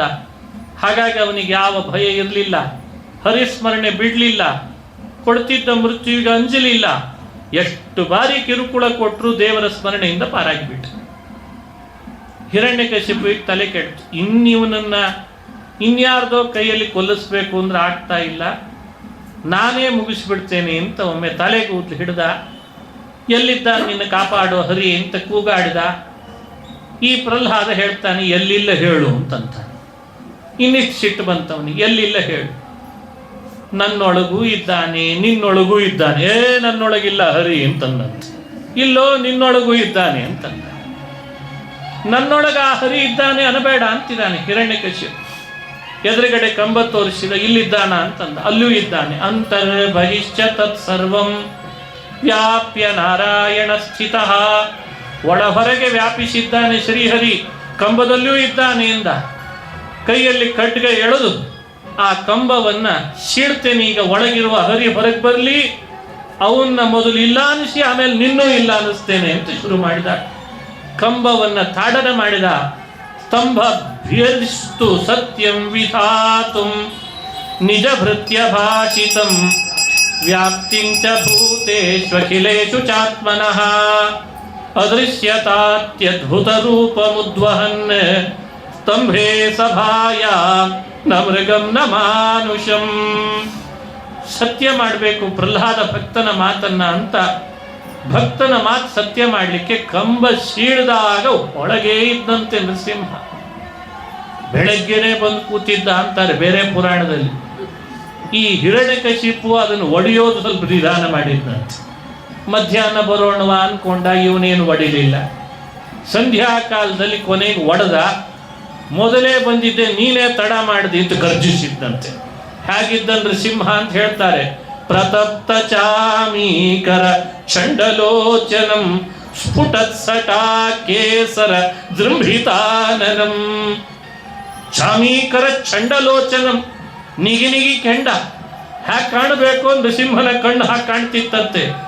ಗುಹೆಯಂತೆ ಬಾಯಿ ತೆಗೆದಿದ್ದ, ನಾಲಿಗೆ ಚಾಚಿದಾನೆ, ಖಡ್ಗ ಚಾಚಿದಾಗಿದೆ. ಕೇಸರಮಯವಾದ ಕೂದಲನ್ನು ಆಕಾಶಕ್ಕೊಮ್ಮೆ ಚಿಮ್ಮಿಸಿದ. ಮೋಡಗಳು ಛಿದ್ರ ಆಯಿತು. ಬ್ರಹ್ಮಾದಿ ದೇವತೆಗಳೆಲ್ಲ ನರಸಿಂಹ ಅವತಾರದ ಆಹ್ವಾನ ಬಂದಿದೆ ನೋಡೋಣ ಅಂತ ಅವರು ಓಡೋಡಿ ಬಂದ್ಬಿಟ್ರಂತೆ. ಯಾಕಿಷ್ಟು ಗರ್ಜಿಸಿದ? ಬೆಳಗ್ಗೆನೆ ಬಂದು ಕೂತಿದ್ದೇನೆ, ಎಷ್ಟು ತಡ ಮಾಡಿ ಒಡೆದೆಲ್ಲ ಕಂಬ ಅಂತ ಒಂದ್ಸಲಿ ಗರ್ಜಿಸಿದ್ದಂತೆ. ಝಂ ಝಂ ಝಂ ಝಂ ಝಕಾರಂ ಝಸಿ ಝಸಿ ಜುಷಿತಂ ಜಾನು ದೇಶಂ ಝಕಾರಂ ಹುಂ ಹುಂ ಹುಂ ಹುಂ ಹುಕಾರಂ. ಹುಂಕಾರ ಮಾಡ್ತಾನೆ, ಕಾಲಿನಿಂದ ಭೂಮಿಯನ್ನ ಆಗಾಗ ಮೇಲೆ ಇಟ್ಟು ಕಾಲಿಗೆ ಕಟ್ಟಿದ ಗೆಜ್ಜೆಗಳಿಂದ ಶಬ್ದ ಮಾಡ್ತಾನೆ, ಝಂಕಾರ ಮಾಡ್ತಾನೆ. ಹಿರಣ್ಯಕಶಿಪು ನೋಡಿ ಕಕ್ಕಾವಿಕ್ಕಿಯಾಗಿಬಿಟ್ಟು, ಇದು ಯಾವ ಪ್ರಾಣಿ ಅನ್ಕೊಂಡ. ನಾಯಂ ನರೋ ನಾಪಿ ಮೃಗೋ ವಿಚಿತ್ರಂ ಓಹೋ ಕಿಮೇತತ್ ನೃಮೃಗೇಂದ್ರ ರೂಪಂ ಮೀಮಾಂಸಮಾನಸ್ಯ ಸಮುತ್ಥಿತೋಗ್ರತಃ ನೃಸಿಂಹ ರೂಪಂ ತದಲಂ ಭಯಾನಕಂ. ಭಾಗವತ ಎಂಥ ಅದ್ಭುತ ನೋಡಿ. ನರನಿಗೆ ನರನಲ್ಲ ಅಂದ, ಮೃಗಕ್ಕೆ ಮೃಗ ಅಲ್ಲ. ನಾಯಂ ನರ ನಾಪಿ ಮೃಗ, ನರ ಅಲ್ಲ ಮೃಗ ಅಲ್ಲ, ನರನಂತಲ್ಲ ಮೃಗದಂತಲ್ಲ ಅಂತಾರೆ ಮಹಾನುಭಾವರು. ನರನೂ ಅಲ್ಲ ಮೃಗನೂ ಅಲ್ಲ. ಯಾಕೆ? ಮೊದಲೇ ಗೊತ್ತಿದ್ರು ಹೀಗೊಂದು ಪ್ರಾಣಿ ಇದೆ ಅಂತ ಬ್ರಹ್ಮದೇವರ ವರದ ಪಟ್ಟಿಯಲ್ಲಿ ಸೇರಿಸ್ತಿದ್ದೇನೆ. ಓಹೋ ಕಿಮೇತತ್ ನೃಮೃಗೇಂದ್ರ ರೂಪಂ ಮೀಮಾಂಸಮಾನಸ್ಯ. ಯೋಚನೆ ಮಾಡ್ತಿದ್ದಾನೆ ಇನ್ನು, ಯಾರಿದು, ಯಾವ ಪ್ರಾಣಿ ಇದು, ಯಾವ ಕಾಡಿನಿಂದ ಬಂತು, ಏನಿದು ಅಂತ ಯೋಚಿಸ್ತಿದ್ದಾನೆ. ಆಗಲೇ ಹಾರಿ ಬಂದು ಮುಂದೆ ನಿಂತುಬಿಟ್ಟ. ಭಯ ಪಡ್ತಿದ್ದಾನೆ ಹಿರಣ್ಯಕಶಿಪು. ಎಲ್ಲಿದ್ದೇನೆ, ಇಲ್ಲೇ ಇದ್ದೇನೆ, ಏನು ಮಾಡ್ತೀಯ ಅಂತಂತಾನೆ. ಏನು ಮಾಡ್ತಾನೆ ಹಿರಣ್ಯಕಶಿಪು? ಅನಂತ ಬ್ರಹ್ಮಾಂಡವನ್ನು ಸಂಹಾರ ಮಾಡ್ತಾ ಇರುವ ಶ್ರೀಹರಿಗೆ ಈ ಹಿರಣ್ಯಕಶಿಪುವಿನ ಬಲ ಏನಾಗಿತ್ತು? ಅವನನ್ನು ಎಡಗೈಯಲ್ಲಿ ಹಿಡಿದು ಎಡ್ಕೊಂಡು ಬಂದ. ಮನೆ ಒಳಗಲ್ಲ ಅಂದ, ಮನೆ ಹೊರಗಲ್ಲ, ಹೊಚ್ಚಿಲ ಮೇಲೆ ಕುಳಿತ ಹಿರಣ್ಯಕಶಿಪುನ ತೊಡೆ ಮೇಲೆ ಹಾಕ್ಕೊಂಡ. ತನ್ನ ಉಗುರು ತೋರಿಸಿದ ಇದು ಬ್ರಹ್ಮದೇವರ ಸೃಷ್ಟಿ ಅಲ್ಲ ಅಂತ ಹೇಳಿ ಹಾಕಿ ಬಗತ್ನಂತೆ. ಆನೆ ಕುಂಭಸ್ಥಳ ಬಗದ ಹಾಗಾಗಿತ್ತಂತೆ. ಕುಂಭೋಚ್ಚಾದ್ರಿ ವಿಪಾಟನಾಧಿಕ ಪಟು ಪ್ರತ್ಯೇಕ ವಜ್ರಾಯಿತಾ ಶ್ರೀಮತ್ ಕಂಠೀರವಾಸ್ಯ ಪ್ರತತ ಸುನಖರಾದಾರಿತಾರಾತಿ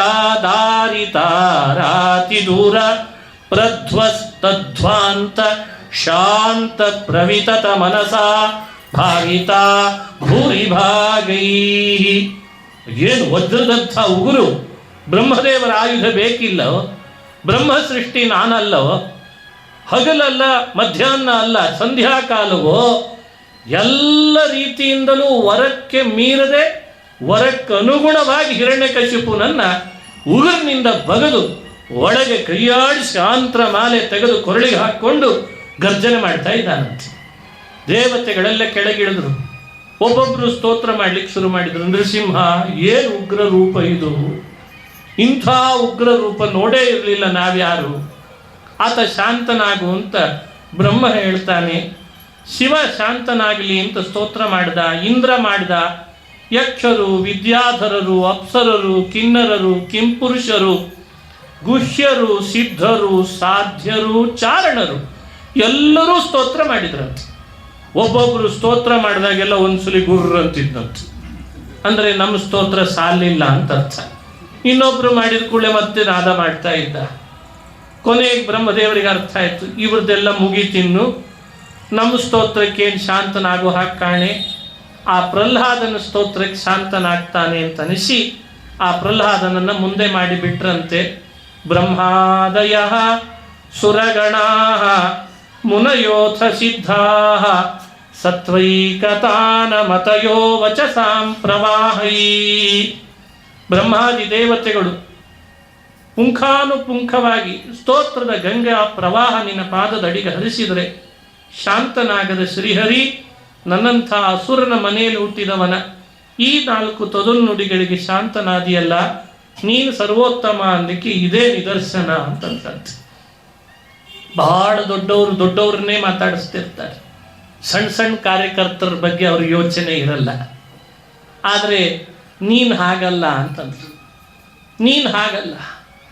ಬ್ರಹ್ಮ ಎಲ್ಲಿ, ವಾಯು ಎಲ್ಲಿ, ಶಿವ ಎಲ್ಲಿ, ಇಂದ್ರ, ಸೂರ್ಯ, ಚಂದ್ರ, ಕಿನ್ನರರು, ಕಿಂಪುರುಷರು, ವಿದ್ಯಾಧರರು, ಋಷಿಗಳು ಅವರೆಲ್ಲ ಎಲ್ಲಿ, ನಾನು ಎಲ್ಲಿ ಸ್ವಾಮಿ? ಆದರೆ ನನ್ನ ತೊದಲ್ನುಡಿಗೆ ಶಾಂತನಾಗಿ ನನಗೂ ಕೀರ್ತಿ ಬರಲಿ ಅಂತ ಮಾತನಾಡಿಸ್ತೀಯಲ್ಲ, ಇದೇ ನಿನ್ನ ಸರ್ವೋತ್ತಮತ್ವಕ್ಕೆ ನಿದರ್ಶನ ಅಂತಂದ್ರಂತ. ನಾರಾಧನಾಯ ಹಿ ಭವಂತಿ ಪರಸ್ಯ ಪುಂಸಃ ಭಕ್ತ್ಯಾ ತುತೋಷ ಭಗವಾನ್ ನನು ಯೂಥಪಾಯ. ನಿನ್ನನ್ನು ಪ್ರೀತಿಪಡಿಸ್ಲಿಕ್ಕೆ ಆ ಗಜೇಂದ್ರ ಮಾಡಿದ್ದಾದ್ರೂ ಏನು ಅಂದ್ರು ಪ್ರಹ್ಲಾದರಾಜರು. ಅವನೊಳಗೆ ಏನಿತ್ತು ಗಜೇಂದ್ರನಲ್ಲಿ? ರೂಪನೇ, ಯೌವನನೇ, ಕುಲನೇ, ಶೀಲನೇ, ಸಂಪತ್ತೇ ಏನಿಲ್ಲ ಗಜೇಂದ್ರನ ಬಳಿ. ಆದರೆ ನಾರಾಯಣ ಅಖಿಲ ಗುರು ಭಗವನ್ ನಮಸ್ತೆ ಅಂತ ಕೂಗಿದ ಕೂಡಲೇ ನೀನೇ ಬಂದು ಸುದರ್ಶನದಿಂದ ಮೊಸಳೆ ತುಂಡರಿಸಿ ಗಜೇಂದ್ರನನ್ನು ರಕ್ಷಿಸಿದೆಯಲ್ಲ, ಭಕ್ತಿ ಒಂದೇ ನಿನ್ನನ್ನು ಪ್ರೀತಿಪಡಿಸ್ಲಿಕ್ಕೆ ಕಾರಣ ಅಂತ ಅಂದೇ ನಾನು ನಿಶ್ಚಯಿಸಿಕೊಂಡೆ. ಭಕ್ತ್ಯಾತುತೋಷ ಭಗವಾನ್ ನನು ಯೂಥಪಾಯ. ಹೀಗೆಲ್ಲ ಸ್ತೋತ್ರ ಮಾಡಿದ ಪ್ರಹ್ಲಾದ ನಿನ್ನ ದಾಸ್ಯ ಯೋಗವನ್ನು ನನಗೆ ಕೊಡು ಅಂತ ಪ್ರಾರ್ಥನೆ ಮಾಡ್ತಾನೆ. ಆ ಭಗವಂತನ ಸ್ತೋತ್ರ ಮಾಡಿ ಪ್ರಹ್ಲಾದ ಕೈ ಮುಗಿದು ನಿಂತಾಗ ಹತ್ರ ಕರೆದು ಹಿರಣ್ಯಕಶಿಪುನನ್ನ ತೊಡೆ ಮೇಲೆ ಬಗದಿದ್ನಲ್ಲ, ಅದೇ ತೊಡೆ ಮೇಲೆ ಪ್ರಹ್ಲಾದನ್ನೂ ಕೂಡಿಸ್ಕೊಂಡ ಅಂತಿದೆ ಒಂದು ಕಡೆ.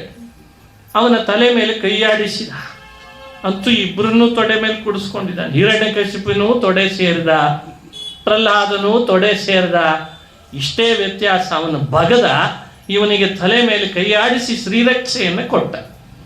ಹಾಗಾದರೆ ಭಾಗವತ ಈ ಚರಿತ್ರೆ ಹೇಳುವಾಗ ನಮಗೆ ಕೊಡೋ ಸಂದೇಶ, ಇಬ್ಬರೂ ಭಗವಂತನಿಂದಲೇ ಬಂದವರು ನಾವು. ಆದರೆ ನಮ್ಮ ಸ್ವಭಾವ ಹೇಗಿದೆಯೋ ಅದಕ್ಕೆ ತಕ್ಕ ಫಲ ಕೊಡ್ತಾನಂತೆ. ಒಳಗಿನ ಸ್ವಭಾವ ದ್ವೇಷದಿದ್ರೆ ಉಗುರಿನಿಂದ ಬಗದು ಆಂತ್ರಮಾಲೆಯನ್ನು ಕೊರಳಿಗೆ ಹಾಕೋತಾನೆ. ಪ್ರಹ್ಲಾದನಂತೆ ಅವನ ಸ್ವಭಾವ ಭಕ್ತಿದಿದ್ರೆ ತೊಡೆ ಮೇಲೆ ಕೂಡಿಸಿ ತಲೆ ಮೇಲೆ ಕೈ ಆಡಿಸಿ ವರ ಕೊಡ್ತಾನಂತೆ. ಹೇಗಿರ್ತೇವೆ ಅದು ನಮಗೆ ಬಿಟ್ಟದ್ದಷ್ಟೆ. ಹಿರಣ್ಯಕಶಿಪು ಆಗ್ರಿ, ಹಿರಣ್ಯಕಶಿಪು ದ್ವೇಷ ಮಾಡೋದಾದ್ರೆ ಹಾಕ್ಬೇಡ್ರಿ, ಮಾಡಿದ್ರೆ ಹಾಗೆ ಮಾಡ್ಬೇಕು. ಅವನಿಲ್ಲ ನಾನೇ ಅವನು ಅಂತ ಅನ್ಬೇಕಂತೆ. ಇಲ್ಲ ಭಕ್ತಿ ಮಾಡೋದಾದ್ರೆ ಪ್ರಹ್ಲಾದನ ಹಾಗೆ ಮಾಡ್ಬೇಕು. ಈಗ ಏನಾಗಿದೆ ಅಂದ್ರೆ ಎರಡೂ ಇಲ್ಲ. ಪೂರ್ಣ ದೇವರನ್ನು ನಂಬಿದಾನೆ ಅಂತಿಲ್ಲ, ನಂಬಿಲ್ಲ ಅಂತಿಲ್ಲ. ಎಲ್ಲಿ ನಂಬಿಲ್ಲ ಅಂದ್ರೆ ಏನಾಗ್ಬಿಡ್ತದೋ ಅಂತ ಒಳಗೆ ಭಯ ಬೇರೆ ಬರ್ತದೆ. ಈಗೆಲ್ಲ ಹಾಗೆ ಎಷ್ಟು ಸಂದರ್ಶನಗಳನ್ನು ನೋಡ್ತೇವಲ್ಲ ಟಿವಿಯಲ್ಲಿ. ಅಲ್ಲ, ನೀವು ದೇವ್ರ ಬಗ್ಗೆ ನಂಬಿದ್ರೆ ಇಲ್ವಾ? ಮತ್ತೆ ಏನು ಸಮಾಚಾರ? ಮೇಲ್ನೋಟಕ್ಕೆ ಬಾಯಲ್ಲಿ ನಾನು ಧರ್ಮ ನಂಬಲ್ಲ ಅನ್ನೋದು, ಮನೆಯಲ್ಲೆಲ್ಲ ದೇವ್ರ ಪೂಜೆ ಮಾಡೋದು. ಇದ್ಯಾವ ಸೀಮೆ ನ್ಯಾಯ? ಹಿರಣ್ಯಕಶಿಪು ಇದ್ದ ಹಾಗೆ, ಇಲ್ಲ ಪ್ರಹ್ಲಾದನಾಗಾದ್ರೂ ಇರು ಅಂತ. ಇದು ಭಾಗವತ ಕೊಡೋ ಸಂದೇಶ. ಅದನ್ನು ನಾವು ಅರ್ಥೈಸ್ಕೊಳ್ಬೇಕು. ತಲೆ ಮೇಲೆ ಕೈ ಆಡಿಸಿ ವರ ಕೇಳು ಅಂದ್ರೆ ಎಂಥ ಮಾತು ಹೇಳ್ತಾನೆ ಪ್ರಹ್ಲಾದ. ನನಗೇನು ವರ ಬೇಡ ಅಂದ. ನನಗೇನು ವರ ಬೇಡ ಸ್ವಾಮಿ, ನಾನು ಮಾಡಿದ ಭಕ್ತಿ ನಿನ್ನಲ್ಲಿ ವ್ಯಾಪಾರಕ್ಕಲ್ಲ. ಭೃತ್ಯ ಲಕ್ಷಣ ಜಿಜ್ಞಾಸು, ನಿನ್ನನ್ನು ಭೃತ್ಯನಾಗಿ ನಿನ್ನ ದಾಸನಾಗಿ ನಿನ್ನಲ್ಲಿ ಭಕ್ತಿ ಬಿಟ್ಟು ಮತ್ತೊಂದು ಏನು ಬೇಡ ನನಗೆ ಅಂತ. ಇಲ್ಲ ವರ ಕೇಳು, ವರದೇಶ ನಾನು ವರ ಕೇಳು ಅಂತ ಕೇಳ್ತಾನೆ. ಒತ್ತಾಯ ಮಾಡಿದ, ನನ್ನ ಅಪ್ಪನನ್ನು ಉದ್ಧಾರ ಮಾಡು ಅಂತಂದ್ಬಿಟ್ನಂತೆ. ತನಗಾಗಿ ಕೇಳಲೇ ಇಲ್ಲ. ಅದು ಭಾಗವತದಲ್ಲೇ ಬರ್ತದೆ. ಅಪ್ಪನ ಉದ್ಧಾರ ಮಾಡಬೇಕಾ? ಹಾಗಾದರೆ ನಿನ್ನಂಥ ಮಗನನ್ನು ಪಡೆದದ್ದಕ್ಕೆ 21 ತಲೆಮಾರು ಉದ್ಧಾರ ಆಗಿದೆ ಅಂತ ವರ ಕೊಟ್ಟ ಅಂತ ಹೇಳ್ತಾರೆ. ಸರಿ, ಮುಗೀತಲ್ಲ, ನೀನು ಬಂದದ್ದಾಯಿತು, ನಾನು ಬಂದದ್ದಾಯಿತು, ಹಿರಣ್ಯಕಶಿಪುವಿನ ಸಂಹಾರ ಆಯಿತು, ಭೂಮಿಯ ಭಾರ ಹರಣ ಆಯಿತು, ನಡಿ ಹೋಗೋಣ ಅಂತ ಕರೆದ್ನಂತೆ. ಇಲ್ಲ, ನಿನ್ನನ್ನು ನೋಡೋರು ಬಹಳ ಜನ ಇದ್ದಾರೆ, ನೋಡೋ ಬಯಕೆ ಇರೋರು, ಅವರನ್ನೆಲ್ಲ ಕರೆದುಕೊಂಡು ನಾ ಬರ್ತೇನೆ, ನನ್ನ ಕಮಿಟ್ಮೆಂಟ್ ಜಾಸ್ತಿ ಇದೆ, ಈಗಲೇ ಬರಲ್ಲ ಅಂದ್ರಂತೆ ಪ್ರಹ್ಲಾದರಾಜ. ಏನಂಥ ಕಮಿಟ್ಮೆಂಟು? ಇಲ್ಲ, ಸುಮಾರು ಜನ ಇದ್ದಾರೆ, ನಿನ್ನೇ ಕಾಣಬೇಕು, ನಿನ್ನ ಬಳಿಗೇ ಬರಬೇಕು, ನಿನ್ನನ್ನು ನೋಡಬೇಕು ಅನ್ನೋ ಹಂಬಲದವರಿದ್ದಾರೆ. ಅವರಿಗೆ ದಾರಿ ಸರಿಯಾಗಿ ಸಿಕ್ಕಿಲ್ಲ, ಅವರನ್ನೆಲ್ಲ ಕರ್ಕೊಂಡು ಬರಬೇಕು. ನಾನು ಒಬ್ಬನೇ ಬಂದರೆ ಅವರಿಗೆಲ್ಲ ಬೇಸರ ಆಗ್ತದೆ, ಹಾಗಾಗಿ ನಾನು ಈಗಲೇ ಬರಲ್ಲ ಅಂದ್ರಂತೆ. ಆಗಲಿ ಇಂದ ಲಕ್ಷ್ಮೀ ನರಸಿಂಹ ಅಷ್ಟು ಪ್ರಹ್ಲಾದ ನರಸಿಂಹನ ಬಳಿಗೆ ಮಾತನಾಡುವಾಗ ತನ್ನ ಎಲ್ಲ ರೀತಿಯಿಂದಲೂ ಭಕ್ತರಿಗಾಗಿ ನಾನಿದ್ದೇನೆ ಅಂತ ತೋರ್ಕೊಂಡ. ಹಾಗೆ ಮಾಡುವುದ ಅದೇ ಪ್ರಹ್ಲಾದ ಕಲಿಯುಗದಲ್ಲಿ ಮಂತ್ರಾಲಯ ರಾಯರಾಗಿ ಬಂದು ನಿಮ್ಮೆಲ್ಲರನ್ನ ದೇವರ ಮುಖ ಮಾಡಿಸ್ತಾ ಇದ್ದಾರಂತೆ. ಅವತ್ತು ಕಮಿಟ್ ಆಗಿದ್ದಾರೆ ಅವರು ದೇವರ ಹತ್ರ, ಇವತ್ತೂ ಬಿಡ್ತಾ ಇಲ್ಲ. ಯಾರೇ ಬಂದ್ರು ಅವರನ್ನೆಲ್ಲ ಭಗವಂತನ ಮುಖಗೊಳಿಸಬೇಕು, ಭಗವಂತನ ಬಳಿ ಕರ್ಕೊಂಡು ಹೋಗಬೇಕು. ಶ್ರೀರಾಘವೇಂದ್ರೋ ಹರಿಪಾದ ಕಂಜ ನಿಷೇವಣ ಲಬ್ಧ ಸಮಸ್ತ ಸಂಪತ್ ಅಂತ ಅದಕ್ಕೆ ಹೇಳ್ತಾರೆ. ಹರಿಪಾದ ಅಂದರೆ ನರಹರಿಯ ಪಾದ ಅಂತ ಅರ್ಥ. ಆ ನರಹರಿಯ ಪಾದ ಸೇವನೆ ಮಾಡಿ ಎಲ್ಲ ರೀತಿ ದೈವಿ ಸಂಪತ್ತನ್ನು ಪಡೆದವರು ಮಂತ್ರಾಲಯ ರಾಯರು. ಊರೂರುಗಳಲ್ಲಿ ಸದ್ಭಕ್ತರನ್ನ ನೃಸಿಂಹನ ಬಳಿಗೆ ಬರ್ರಿ, ನಾನು ಕರ್ಕೊಂಡು ಹೋಗ್ತೇನೆ ಅಂತ ಬಂದಿದ್ದಾರೆ. ಅಂಥ ಪ್ರಹ್ಲಾದನ ಕಥೆ, ಭಾಗವತೋತ್ತಮನ ಕಥೆ 7ನೇ ಸ್ಕಂಧದಲ್ಲಿ ಬರುತ್ತದೆ. ಅದು ನಮ್ಮೆಲ್ಲರಿಗೆ ಸ್ಫೂರ್ತಿ.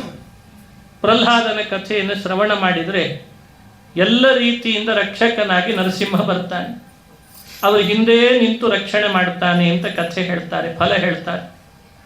8ನೇ ಸ್ಕಂದ ಭಾಗವತದಲ್ಲಿ ವಿಸ್ತಾರವಾಗಿ ಕೆಲವು ಕಥೆಗಳನ್ನು, ಕೆಲವು ಮನ್ವಂತರಗಳಲ್ಲಿ ದೇವರು ಮಾಡಿದ ಕಥೆಗಳನ್ನು, ಕೆಲವು ಕಥೆಗಳನ್ನು ಸಂಕ್ಷೇಪಗೊಳಿಸಿ ಹೇಳಿ 9ನೇ ಸ್ಕಂದದಲ್ಲಿ ರಾಮಾವತಾರ, ಪರಶುರಾಮ, ದತ್ತಾತ್ರೇಯನ ಬಗ್ಗೆ ವಿವರಣೆ ಕೊಟ್ಟಿದ್ದಾರೆ.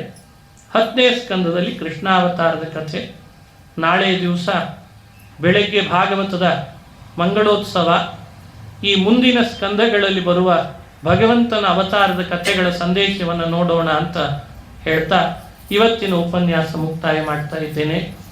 ನಾಳೆ ರಾತ್ರಿ ತಿಳಿದಂತೆ, ತಮಗೆಲ್ಲ ತಿಳಿದಂತೆ ಚಂದ್ರಗ್ರಹಣ.